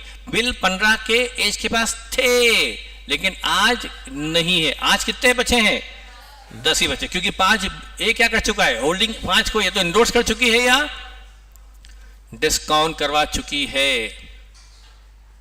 प्रेफरेंशियल होल्ड नहीं करते तो पूरे प्रेफरेंशियल बैठा जाते हैं माइनॉरिटी इंटरेस्ट में। यदि हमने प्रेफरेंशियल नहीं लिए होल्डिंग में सब्सिडी के, तो पूरी प्रेफरेंस केवल कहां जाएगी, माइनॉरिटी इंटरेस्ट में। हाँ, अब समझ में आया। तो 15 में से कॉमन कितने, 10 है या 15 कॉमन है, 5 किसके पास चले गए हैं। यदि हमने बैंक से डिस्काउंट कराई तो 5 तो बैंकर के पास है, तो थर्ड पार्टी इन्वॉल्व हो गए ना 5 में, तो 10 ही कॉमन रह गए। तो यहाँ पर अब कॉमन डेट में 10-10 दोनों तरफ से हट जाएंगे। ध्यान रह गए पॉइंट कि बताऊं फिर से दूसरी बार। सर हमेशा 2 बार बताते हो, रिवीजन है तो क्या हुआ, हम तो वही है ना, हम तो वही इंसान है जिसने 2 बार 3 बार समझा है। सर आज फिर से 2 बार बताओ।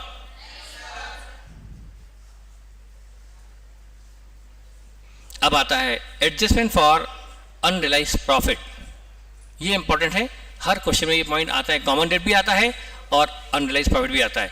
एक होता है अप स्ट्रीम, एक होता है डाउन स्ट्रीम, जिसको वैसे ये टेक्निकल टर्म समझना जरूरी नहीं कि अप स्ट्रीम क्या है और डाउन स्ट्रीम क्या है, लेकिन मैं होल्डिंग हूं, आप सब्सिडी। यदि मैंने आपको माल बेचा तो गुड्स ऊपर से नीचे आया, मैं ऊपर बैठा हूं। अरे ऐसा ये क्या हुआ, डाउन स्ट्रीम हुआ कि नहीं हुआ, गुड्स यहां से इधर जा रहा है, तो क्या हुआ, डाउन स्ट्रीम। तो एक होता है अप स्ट्रीम, एक होता है। अब वैसे तो मुझे इसका जरूरत नहीं, मुझे तो ये रटा हुआ है, मुझे रटना पड़ता है कि कौन सा अप स्ट्रीम है कौन सा डाउन स्ट्रीम है, मुझे तो लॉजिक पता है। अब up stream down stream model ने वर्ड यूज किया, मैंने बता दिया, लेकिन लॉजिक क्या है। यदि मैं होल्डिंग कंपनी हूं, मैंने आपको 50 का माल 50 का गुड्स प्रॉफिट जोड़कर 10 का गुड्स 15 में बेचा हुआ है, 50% मार्जिन ले रखा है। 10 का गुड्स 15 में, 1/2 on cost 1/3 on sale, 1/2 on cost 1/3 on sale, profit लेके भेजा, 15 में दे दिया आपको। आप मेरी सब्सिडी कंपनी है। अब 15 में से आपने 15 में से आपने 9 का माल बेच रखा है, बचा कितना आपके पास, 6 का माल आपके पास बचा हुआ है। 6 का माल आपके पास बचा है, वो 6000 का गुड्स जो आपके स्टॉक है वो स्टॉक में इंक्लूड है, जो बच गया। अब आपका स्टॉक मेरा स्टॉक होने वाला है ना, क्योंकि आपकी बैलेंस शीट में मैं अपने इसमें मर्ज करूंगा, तो आपका 6 का स्टॉक मेरी बैलेंस शीट में मर्ज होने वाला है। पर आपका 6 का स्टॉक मेरे लिए जो सेल प्राइस है ना, आपके लिए कॉस्ट प्राइस ही, पर मेरे लिए वो सेल प्राइस है। तो अब वाइल कंसिडरेशन AS 21 क्या बोलता है कि इस अनरियलाइज्ड प्रॉफिट को एलिमिनेट करो।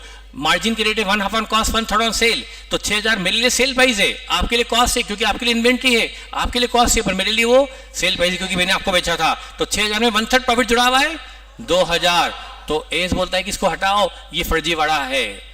तो वाकई फर्जीवाड़ा हो सकता है यदि ना हटाया जाता। तो मुझे क्या करना पड़ेगा, आपकी इन्वेंट्री में से 2000 लेस करना पड़ेगा अनरियलाइज्ड प्रॉफिट, और चूंकि प्रॉफिट मैंने कमाया था मेरे पीएल में जुड़ा हुआ है, तो मुझे मेरे पीएल से भी 2 लेस करना पड़ेगा, क्योंकि प्रॉफिट कहां जुड़ा है, मेरे पीएल में।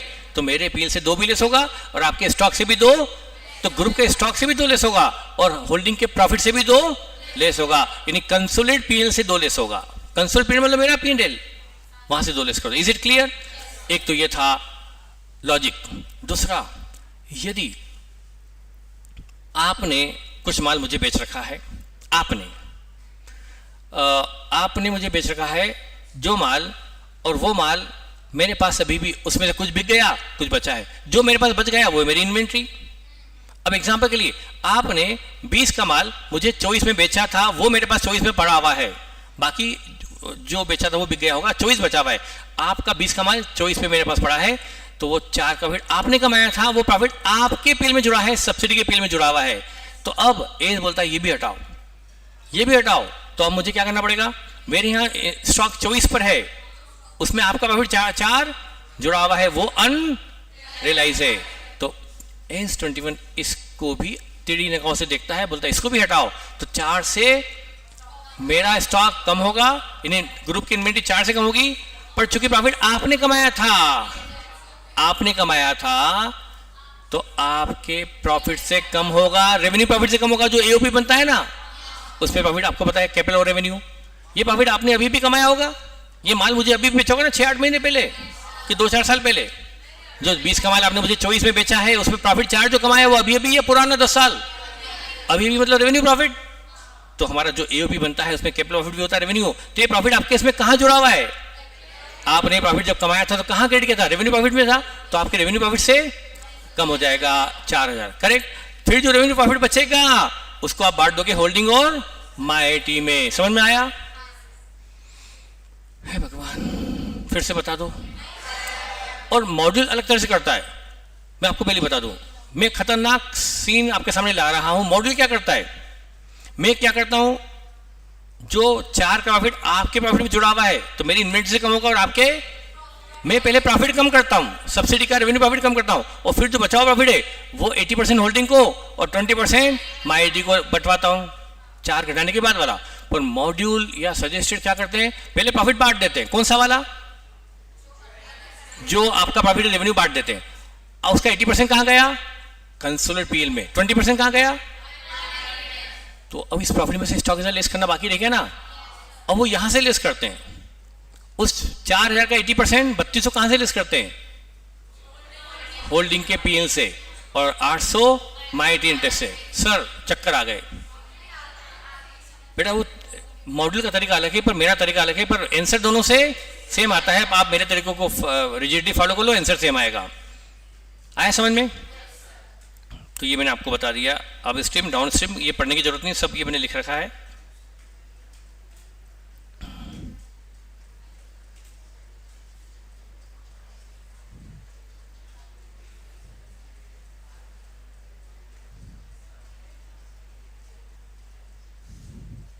अभी क्वेश्चन है, एओपी बनाने वाला, बी की बैलेंस शीट दी है 31 मार्च 2020 की, 31 मार्च 2020 की बेटा बैलेंस शीट दी है। इक्विटी केवल 2 लाख, प्रेफरेंस केवल 1 लाख, पेंडेल और जनरल सर।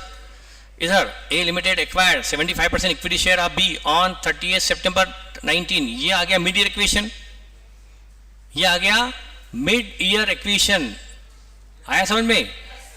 अब यहां पर ये बैलेंस शीट मार्च 2020 की है, और ए ने बी के शेयर कब लिए थे? इसके 6 महीने पहले। बात कहां से हो गया भाई? 30/9/2019, मतलब इस बैलेंस शीट डेट के 6 महीने, 19 मेरे ख्याल से पहले आता है, तो 6 महीने पहले लिए थे। और 2000 इधर उस वक्त, लेकिन ये बैलेंस दिया था बी का, ये 1 अप्रैल 19 का दिया हुआ है, 1 अप्रैल 19 का दिया हुआ है। P&L 60 का है, रिजर्व 20 का है। B limited paid equity dividend at the rate of 10% on 1 October for the year 18-19। 18-19 के लिए 1 अक्टूबर को बी ने डिविडेंड दिया। इक्विटी बोला है 10%, और आपको हिडन तो नोन ही है कि बगैर प्रेफरेंस को दिए इक्विटी को नहीं दे सकते। तो क्वेश्चन ने लिखा इक्विटी डिविडेंड है, पर कंफर्म है कि पहले प्रेफरेंस डिविडेंड भी दिया गया होगा। ये मानते हुए कि उस वक्त नहीं दिया था, अब इक्विटी के साथ साथ प्रेफरेंस भी दिया जाएगा। ये मानना पड़ेगा कि जब इक्विटी दे रहे हैं, ये मानना पड़ेगा कि पिछले साल का डिविडेंड पिछले साल नहीं दिया था तो अब देना पड़ेगा। हाँ, यदि ये आप अज्यूम कर लो कि preference dividend has already been paid, वो दे चुके थे, तो फिर अब सिर्फ इक्विटी देना पड़ेगा। अब यहां पर प्रिपेयर एओपी, अब यहां पर एओपी स्पेशल है, एओपी स्पेशल है। पहली बात तो डिविडेंड 18-19 के लिए दिया गया, ये डिविडेंड दिया गया प्री एक्विजिशन प्रॉफिट से। अब देखो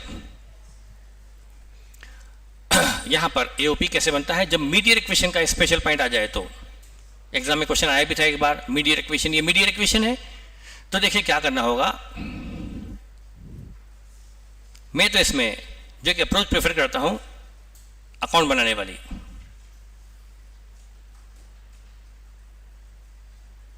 इसमें गलती का कोई स्कोप ही नहीं होता बेटा।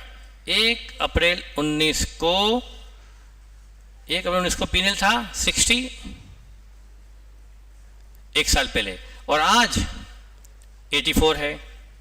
31 मार्च 20 को 84 है, और यहां से इक्विटी डिविडेंड दिया गया 10%, इक्विटी कैपिटल है 2 लाख, 2 लाख का 10% 20,000 का तो इक्विटी डिविडेंड दिया गया होगा प्री क्वेश्चन प्रॉफिट से।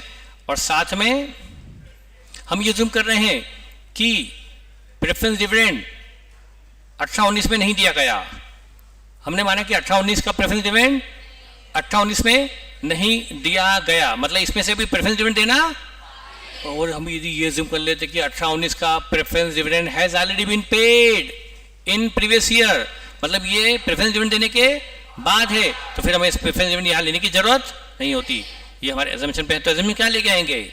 Assuming no preference dividend of 18-19 has been paid in previous year, hence it is payable at the time of equity dividend. तो प्रेफरेंस डिविडेंड कितना है? 8,000। तो यहाँ पर 8 का क्या ले लो? प्रेफरेंस डिविडेंड लो। ये अज्यूम करते हुए कि 18-19 में प्रेफरेंस डिविडेंड नहीं दिया गया, ये भी हो गया। अब यहाँ पर बैलेंस फिगर क्या आ गया? ओपनिंग प्रॉफिट 60 था, क्लोजिंग 84 है, और ये भी इतने अप्रोवेशन के बाद, तो ये प्रॉफिट आएगा ना 2019-20 का प्रॉफिट आएगा ड्यूरिंग द ईयर। कितना प्रॉफिट हुआ? 52 का प्रॉफिट हुआ 19-20 में। ये अकाउंट बनाना निहायत ही जरूरी है, बहुत ही जरूरी है, कंपलसरी मान लो आप वर्किंग नोट में।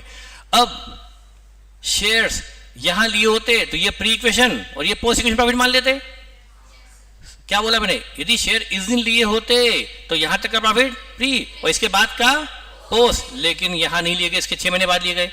1 अप्रैल 19 के 6 महीने 1/10/19 को लिए गए, मतलब 6 महीने अप्रैल मई जून जुलाई अगस्त सितंबर, तो 6 महीने बाद लिए गए। तो इसका आधा प्रॉफिट क्या मान लेंगे? प्री इक्वेशन, और आधा प्रॉफिट क्या मान लेंगे? पोस्ट इक्वेशन प्रॉफिट मान लेंगे। आया समझ में? तो हमें क्या करना पड़ेगा? अब एओपी बनाना पड़ेगा। तो हम क्या करेंगे? अच्छा मैंने ये बना रखा है, ओहो मैंने फिर से बना दिया। बनाऊं फिर से? ये मेरे को पता नहीं था मैंने बना रखा है। मैं कितना टैलेंटेड हूं, देखो मैं बना के लाया था, फिर से बनाऊं?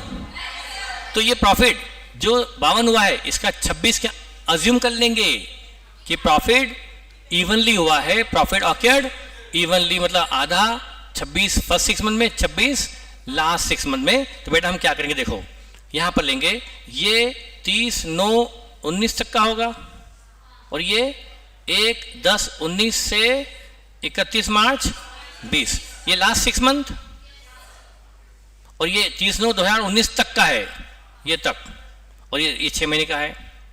अब यहां पर P&L बेटा 1 अप्रैल 19 को P&L था 60, उसमें से 28 गया कि नहीं गया? 60 में से 28 डिविडेंड दिया गया, तो ये 60 था, इसमें से क्या गया?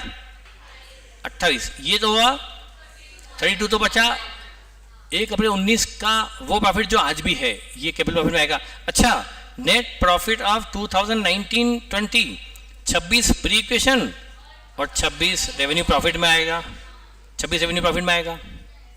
हाँ, अब जनरल रिजर्व 20 था 35 हो गया, कितने से बढ़ा? तो आधा क्या मान लेंगे? 7.5 प्री से 7.5, तो ये प्री इक्वेशन, ये भी प्री इक्वेशन, और बचा हुआ तो 20 और पहला 7.5। जनरल रिजर्व यहां 20 आएगा, ओ सॉरी 20 तो यहां आएगा 1 अप्रैल 19 वाला है ना, और इंक्रीज इन रिजर्व 7.5 यहां आएगा, और 7.5 पोस्ट इक्वेशन रिजर्व में आएगा। इस तरह से बनेगा एओपी इस स्पेशल केस में, जब मिड ईयर इक्वेशन हो। तो समझ में आ गया? अब पॉइंट बचा है नेगेटिव माइनॉरिटी का, पर नेगेटिव माइनॉरिटी के पहले मुझे आपको कुछ और चीजें बतानी होगी। अभी बचा है नेगेटिव माइनॉरिटी जिस पर क्वेश्चन आ चुका है, उसके बाद बचा है कंजर्वेटिव P&L जिस पर क्वेश्चन इंटर में आ चुका है। लेकिन मुझे इसके पहले आपको अभी क्वेश्चन करने लायक बनाने के लिए मुझे कुछ और भी बताना पड़ेगा। हमारा टाइम कब तक? 10 बजे तक है, 10:15 तक है। तो मेरे पास अभी सफिशिएंट टाइम है, और मैं चाहता भी हूं कि मुझे टाइम अभी आधा घंटा और ढंग से मिले, ताकि मैं आपको क्वेश्चन करने लायक बना दूं। तो ये P&L और नेगेटिव माइनॉरिटी बात की बात है, अभी हम उसको कंसिडर नहीं करते। उसकी बजाय मैं आपको जो कुछ स्पेशल क्वेश्चंस हैं उसके पॉइंट डिस्कस करता हूं। देखिए वो भी मैं नोट करके, मतलब यहां पर है मेरे पास।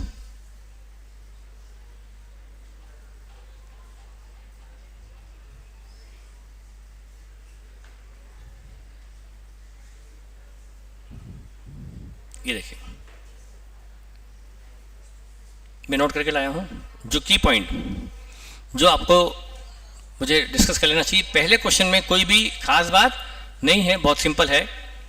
दूसरा क्वेश्चन देखिए, जो क्वेश्चन के मैं की पॉइंट डिस्कस कर रहा हूं वो देख लीजिए आप। हाँ, here we are assuming profit occurred evenly, profit occurred evenly माना है और रिजर्व में से ट्रांसफर भी इवनली माना है। प्रॉफिट ऑक्यूर्ड इवनली एजम्पशन लिख के आएंगे अपन। हाँ, क्वेश्चन नंबर सेकंड का की पॉइंट बता रहा हूं। जब आप क्वेश्चन सेकंड करने जाएंगे तो आपको जो की पॉइंट जो सामना करना पड़ेगा वो देखिए क्या है। A Limited paid 110 for 90% issued Capella B on April 1980.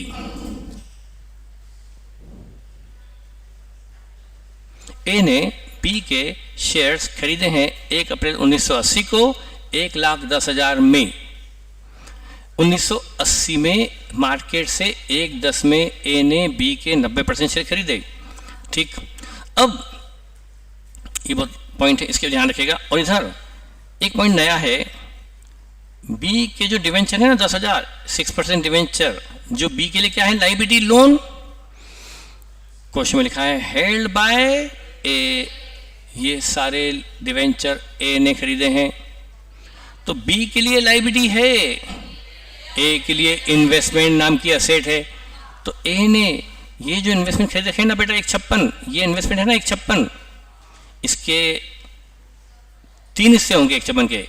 Debenture in B तो कितने पे मान लो, अज्यूम कर लो कि 10 के डिवेंचर ए ने 10 में ही लिए होंगे, मानना पड़ेगा, मजबूरी है, 10 में लिए होंगे। तो 156 के जो ए के पास टोटल इन्वेस्टमेंट है उसका एक हिस्सा पता पड़ा है, ए के पास बी के 10,000 डिवेंचर हैं, तो अज्यूम कर लिया कि वो डिवेंचर ए ने 10 में ही खरीदे होंगे। तो ये 10,000, तो ये कॉस्ट आ गई 156 में से 10 का हिस्सा तो मिल गया। और इक्विटी शेयर कितने में खरीदे थे ए ने, 1,10,000 में खरीदे थे 1980 में, और ये बैलेंस शीट 31 मार्च 81 की है बेटा। तो ये जो इन्वेस्टमेंट है ना बेटा 156, ये 31 मार्च 81 को है। खरीदे कितने में थे 1 साल पहले, 1.10 में खरीदे थे। तो इस इन्वेस्टमेंट में क्या आज भी वो 1.10 पे ही शामिल होंगे, जरूरी है? समझदार, खैर ये तो बोलने वाली बात है, आप बोल भी सकते हैं बेटा। यदि सुनो, इन्वेस्टमेंट 1 अप्रैल 80 को 1.10 में खरीदे थे, आज 31 मार्च 81 है। ध्यान देना, यदि इस बीच बी ने डिविडेंड डिक्लेयर किया out of pre equation profit, इस बेटा इसके और इसके बीच में अप्रैल 80 से मार्च 81 के बीच में यदि बी ने कोई डिविडेंड दिया आउट ऑफ, तो उसका 90% ए को मिला होगा। तो ए ने उसका यदि सही ट्रीटमेंट दिया और उसको इन्वेस्टमेंट अकाउंट में क्रेडिट कर दिया, तो फिर ये इन्वेस्टमेंट 1.10 में नहीं, उस रिड्यूस अमाउंट पर इस 156 में शामिल होंगे। लेकिन यदि ए, और यहां पर ऐसा ही हुआ है, लिखा है, देखो मैं अब पूरा तो क्वेश्चन नहीं करवा पाऊंगा बेटा। ये है dividend paid final for the year 80, year end date 80, मतलब ये डिविडेंड कब के लिए है 79, 80 के प्रॉफिट से दिया गया 9,000। तो ये जो प्रॉफिट से डिविडेंड दिया गया 9,000 बी द्वारा, ये कौन से प्रॉफिट से है? क्योंकि शेयर तो बेटा हमने अप्रैल 80 को खरीदे, तो 79 80 का प्रॉफिट क्या हो गया प्री। तो ये 9 का डिविडेंड दिया गया है by B limited out of pre acquisition profit, इसका 90% 8100 बेटा ए को मिला होगा। और ए ने बेटा क्या किया होगा, उस 1.10 में से 8100 लेस कर दिए होंगे। तो वो इन्वेस्टमेंट आज इस 156 में 1.10 पे शामिल नहीं है, 1.10 पे तो थे, 1 साल पहले थे, आज वो 1.10 पे 1.10 माइनस 8100 पर ये शामिल है। ये क्वेश्चन का सबसे स्पेशल पॉइंट था। तो जो टोटल इन्वेस्टमेंट जो ए के हैं 156, उसमें इक्विटी शेयर इन बी तो 1,01,900 पर है, डिवेंचर इन बी 10 पर है, और बैलेंसिंग फिगर 44 ये है investment outside the group, correct. तो आपको ये इन्वेस्टमेंट को 3 पार्ट में करना है। इस क्वेश्चन में बहुत ही स्पेशल पॉइंट था जो मैंने आपको बताया, यदि आपको समझ में आया हो तो। ये इन्वेस्टमेंट तो ग्रुप के बाहर है, ये ग्रुप के बाहर है, ये तो बैलेंस शीट में आएंगे, ग्रुप की बैलेंस शीट में आएंगे, लेकिन ये इन्वेस्टमेंट तो ग्रुप के अंदर ही है। अच्छा, ये 10 कहां से कैंसिल हो जाएगा? 10 बी के डिवेंचर से हट जाएगा और 10 इन्वेस्टमेंट से हट जाएगा। ध्यान है आपको, क्योंकि ग्रुप के लिए असेट भी है, ग्रुप के लिए लोन भी है और ग्रुप के लिए यहां 10 की एसेट में भी आ रहा है, तो 10 कैंसिल होकर कैंसिल हो जाएगा। आया समझ में? तो नो का डिविडेंड का 90% ए को ऑलरेडी मिल चुका, ए उसकी एंट्री करेक्टली कर चुकी, मतलब उसका अपने पीएल के बजाय इन्वेस्टमेंट में क्रेडिट कर चुकी है वो, तो हमें कुछ करेक्शन की एंट्री करने की जरूरत नहीं है। तो ये क्वेश्चन इसमें सबसे खास था, ये खास पॉइंट था जो मैंने आपको बता दिया इस क्वेश्चन का। क्या इससे ज़्यादा उम्मीद करते हैं आप इसमें बताने की? यही की पॉइंट था। अच्छा, अब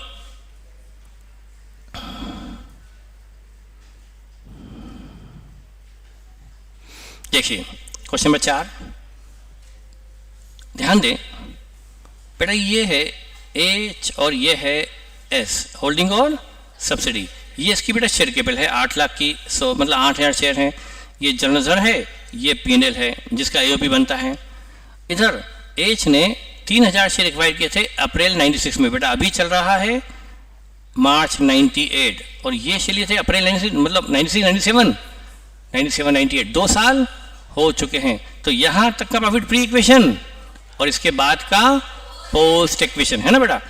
अब यहां पर उस वक्त 2 साल पहले रिजर्व 5 लाख था, 5 लाख था, ये हमारे लिए क्या हो गया? प्री इक्वेशन, और ये भी हमारे लिए प्रॉफिट भी हो गया प्री, ये था।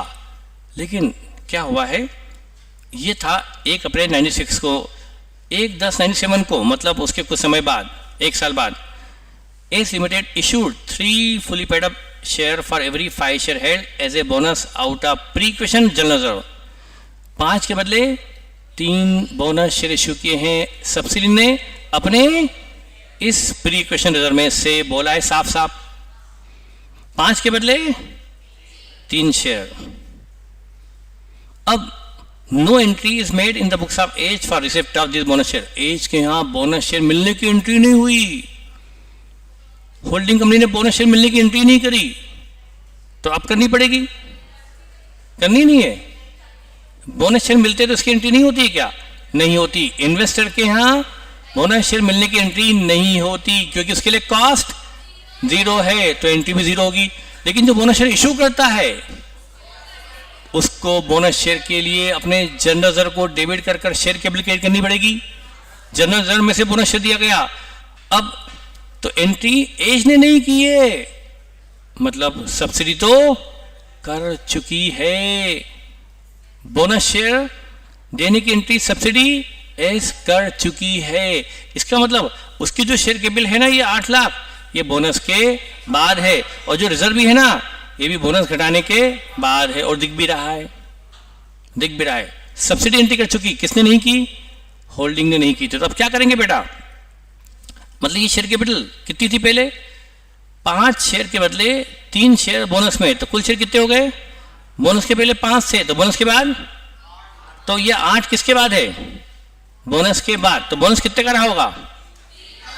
यदि 8 लाख कैपिटल है आफ्टर बोनस, तो बोनस 3 लाख का रहा होगा। समझ में आया? तो 5 लाख का प्री क्वेश्चन प्रॉफिट में से 3 लाख कहां गया? बोनस में। बचा कितना? तो बेटा ये जो 2 लाख बचा, ये पूरा प्री इक्वेशन में आ जाएगा। आया समझ में? तो हम जब एओपी बनाएंगे ना, तो देखो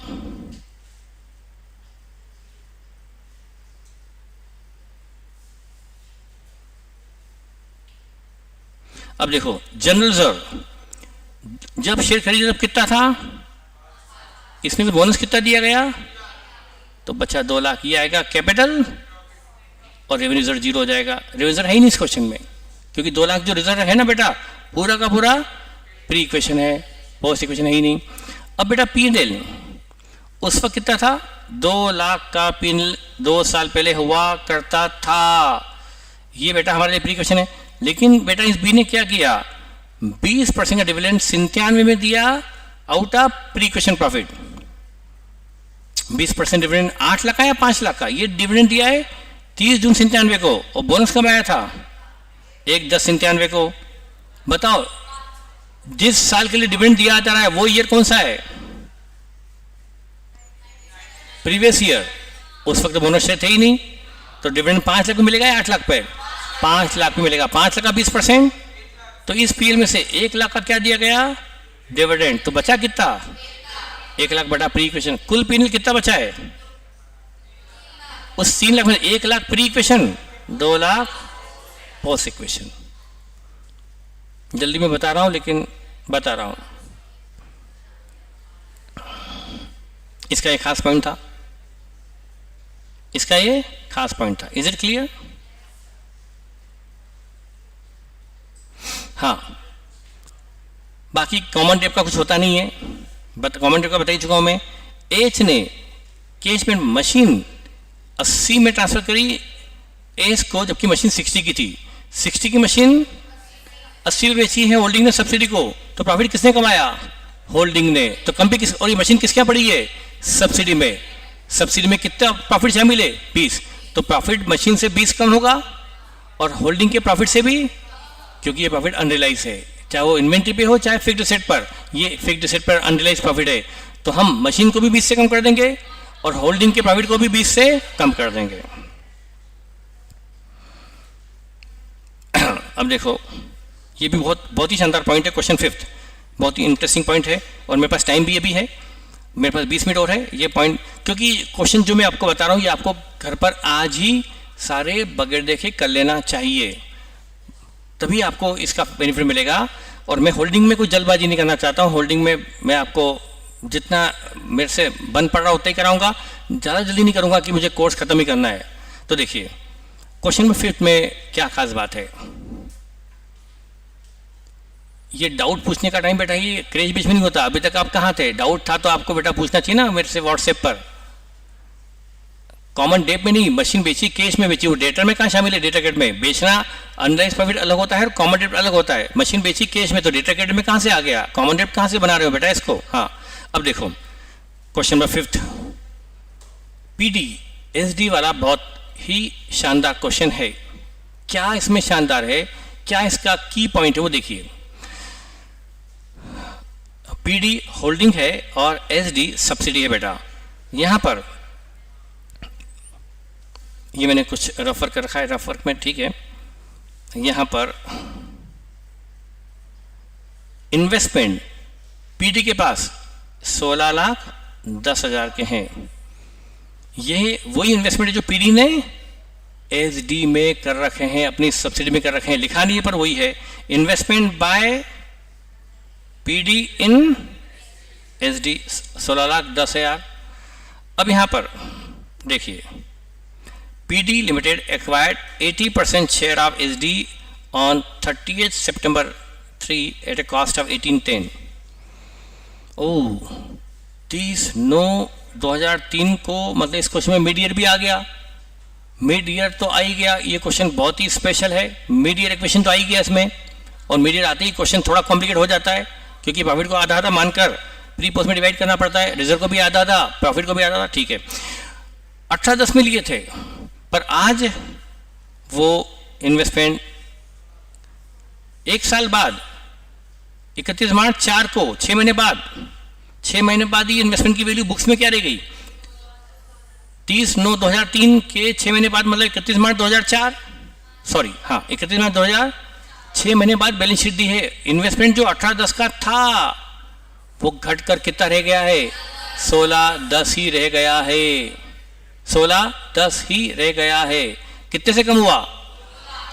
तो ये इन्वेस्टमेंट इसने बीच में बेचे तो है नहीं, 80% खरीदे थे वही है ये अभी भी 80%, पर कॉस्ट जो 18-10 थी घटकर तो 2 लाख से कॉस्ट कम हुई है। ये शायद वो लिखा है ऑन 1 अक्टूबर 3, मतलब शेयर खरीदने के अगले दिन, 1 अक्टूबर 2003, मतलब खरीदने के अगले ही दिन, SD limited declare and paid dividend on equity share PD and PD limited proportionately adjusted its share of dividend in investment account. Subsidy SD ने डिविडेंड दिया कौन से प्रॉफिट से? जब 1/10 को दिया, कहां से दिया होगा बोलो? 1/10 को दिया है, 30/9 के अगले दिन दिए, तो कौन से प्रॉफिट से? प्री क्वेश्चन प्रॉफिट से। तो ये डिविडेंड ए होल्डिंग ने क्या कर रखा, अपने इन्वेस्टमेंट में क्रेडिट कर लिया, इसलिए ये कॉस्ट जो 1810 थी वो 1610 आ गई। मतलब बीच में बताओ कितने से डिविडेंड मिला होगा, 2 लाख से डिविडेंड मिला होगा। 2 लाख डिविडेंड होल्डिंग को मिला है और ये 80% है, मतलब दिया तो उसने 2.5 लाख होगा, सब्सिडी दिया तो 2.5 लाख होगा, तो सब्सिडी के प्रॉफिट से 2.5 लाख घटेगा। होल्डिंग को 2 लाख मिला है पर सब्सिडी 2.5 लाख दिया था ना। तो अब आपको जब एओबी बनाएंगे तो ध्यान से दो बेटा। अब देखो बहुत ही इंपॉर्टेंट है, प्रॉफिट कैपिटल एंड पी&एल। मैं याद करूं कि ये कैपिटल था, ये पेन था। 275 का पी&एल था कब, 1 अप्रैल 3 को। बड़ा इंपॉर्टेंट पॉइंट है बेटा, सुनना समझना। पी&एल 1 अप्रैल 2003 को प्रॉफिट था 275। इसमें से डिविडेंड कितना दिया है इन्होंने, 1/10/2003 को 250 का डिविडेंड दिया। ये हमने निकाला है बड़ी जुगाड़ से। और आज 31 मार्च 2004 को पी&एल कितना बचा, 280 बचा है। एसडी में 31 मार्च 2004 को 280 बचा।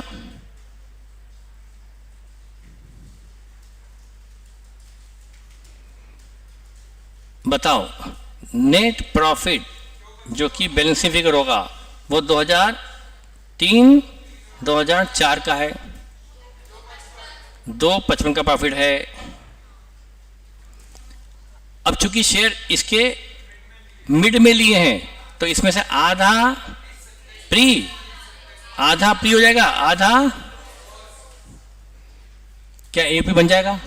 ये पॉइंट मैं कवर कर चुका हूं। नया पॉइंट क्या कवर किया, समझ में आ गया आपको। इसमें ये जो स्पेशल पॉइंट मैंने बता दिया आपको, और बाकी तो रिवोल्यूशन है।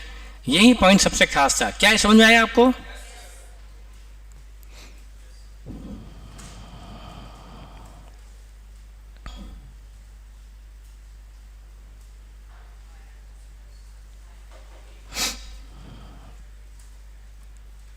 तो आपको अभी कहां तक क्वेश्चन आप कर पाएंगे? अप टू क्वेश्चन नंबर 5 तो आपको कर लेना, 6 अभी नहीं करना क्योंकि इसमें नेगेटिव माइटी है। अब मैं आपको, अभी 15 मिनट बचे हैं बेटा मेरे पास, तो अभी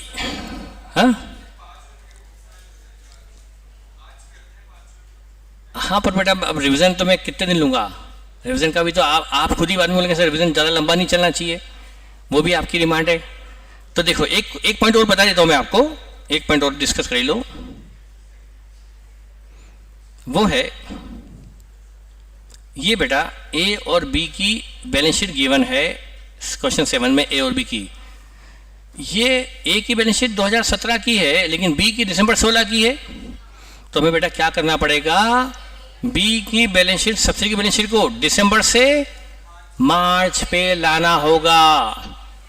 तो बी में जनवरी, फरवरी और मार्च में जो कुछ हुआ उसका इफेक्ट बी की बैलेंस शीट में देकर उसे मार्च तक लाना पड़ेगा। मतलब ये क्वेश्चन होल्डिंग का नहीं, सिंगल एंट्री का है।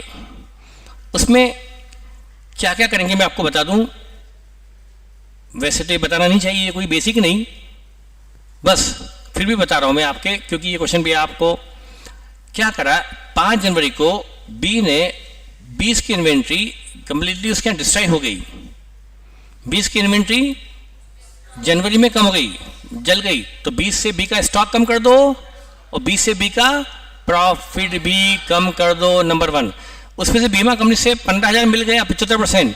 तो 15 से बैंक बैलेंस बढ़ा दो और प्रॉफिट भी 15 से बढ़ा दो। उसके बाद ए ने बी को 1.5 लाख का माल बेचा। A sold goods to B 1.5 lakh का 20% मुनाफा जोड़कर 180 में, 180 में बेचा। मैं एक ही बार बता पाऊंगा, ये रिवीजन चल रहा है।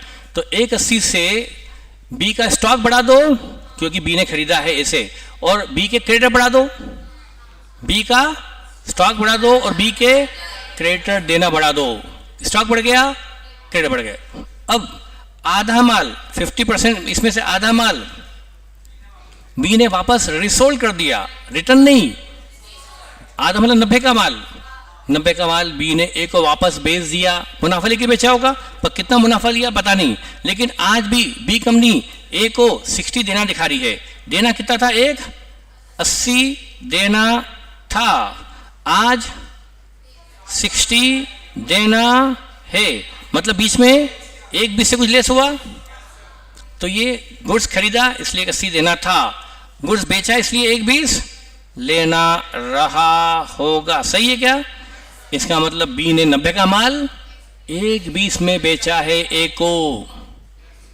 बी ने 90 का माल 1 पे बेचा है ए को, तो 90 से बी की इन्वेंट्री कम करो, क्रेडिटर 1 से कम करो और 30 का प्रॉफिट बी में जोड़ो।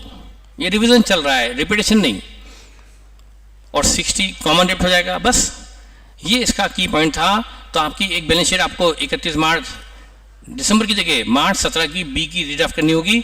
उसके बाद आपको करना पड़ेगा कंसोलिडेशन। तो पहले यूनिफॉर्म डेट वाला पॉइंट निपटाना पड़ेगा, बी की बैलेंस शीट को भी एक ही डेट पर लाना होगा। Is it clear? 7th,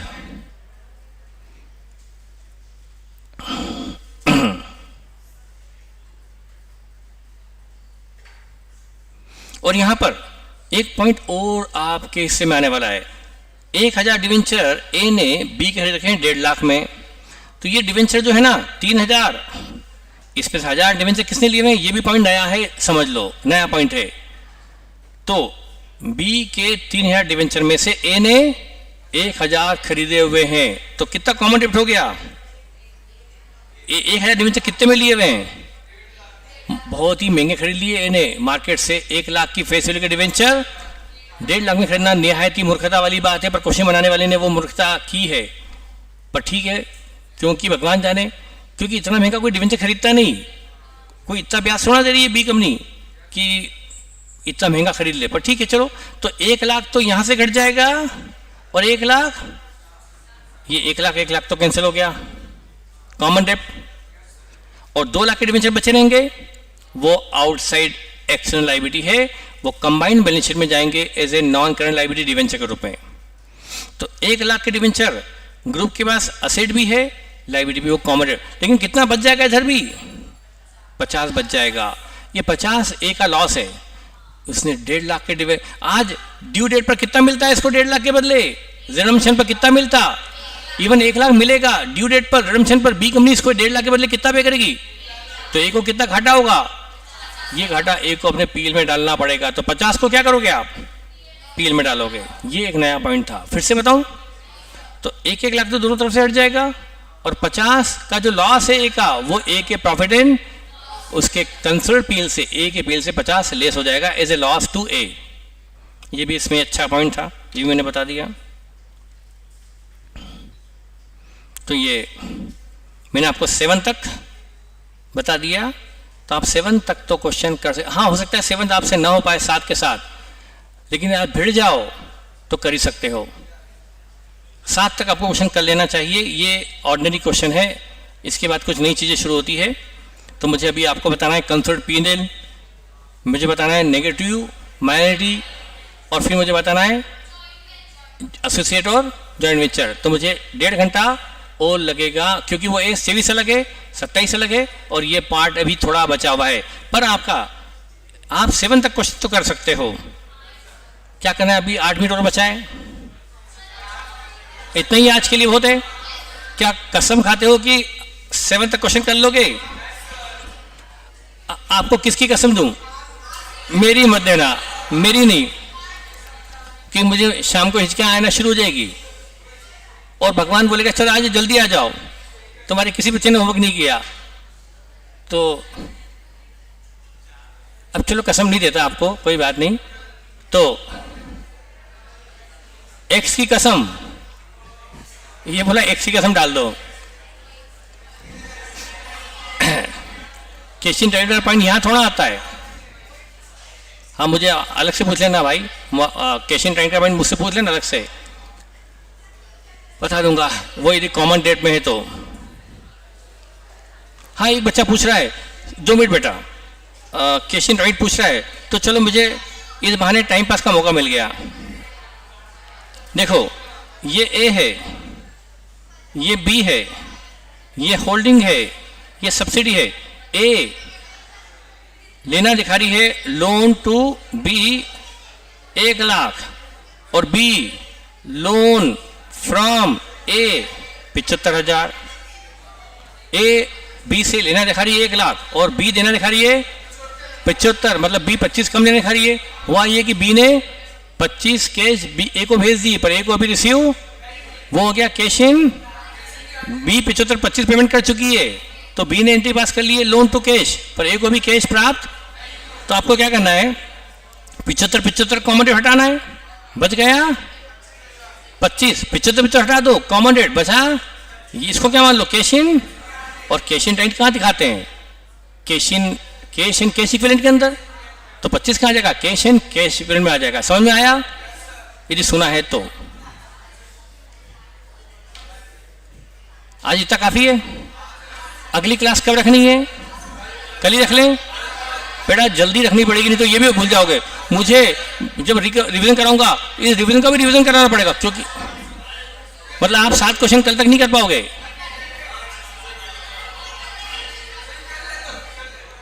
यदि आप आज और कुछ पढ़ाई ना करो, सिर्फ यही करो, तो 7 क्वेश्चन तो हो सकते हैं।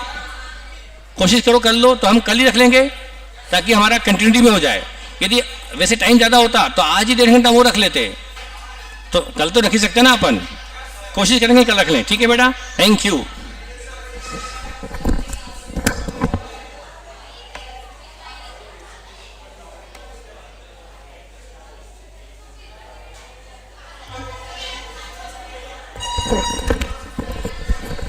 और बेटा आपको रिवीजन के बारे में कोई कमेंट करना हो तो आप मुझे बता सकते हैं कि क्या आप चाहते हैं, कैसा चाहते हैं, ये ठीक है या और कुछ।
एक्स्ट्रा और इधर 1 58, 2 अपने आप डिवाइड हो गया कि नहीं हो गया, और होना भी चाहिए, रिलेशन बताएगा।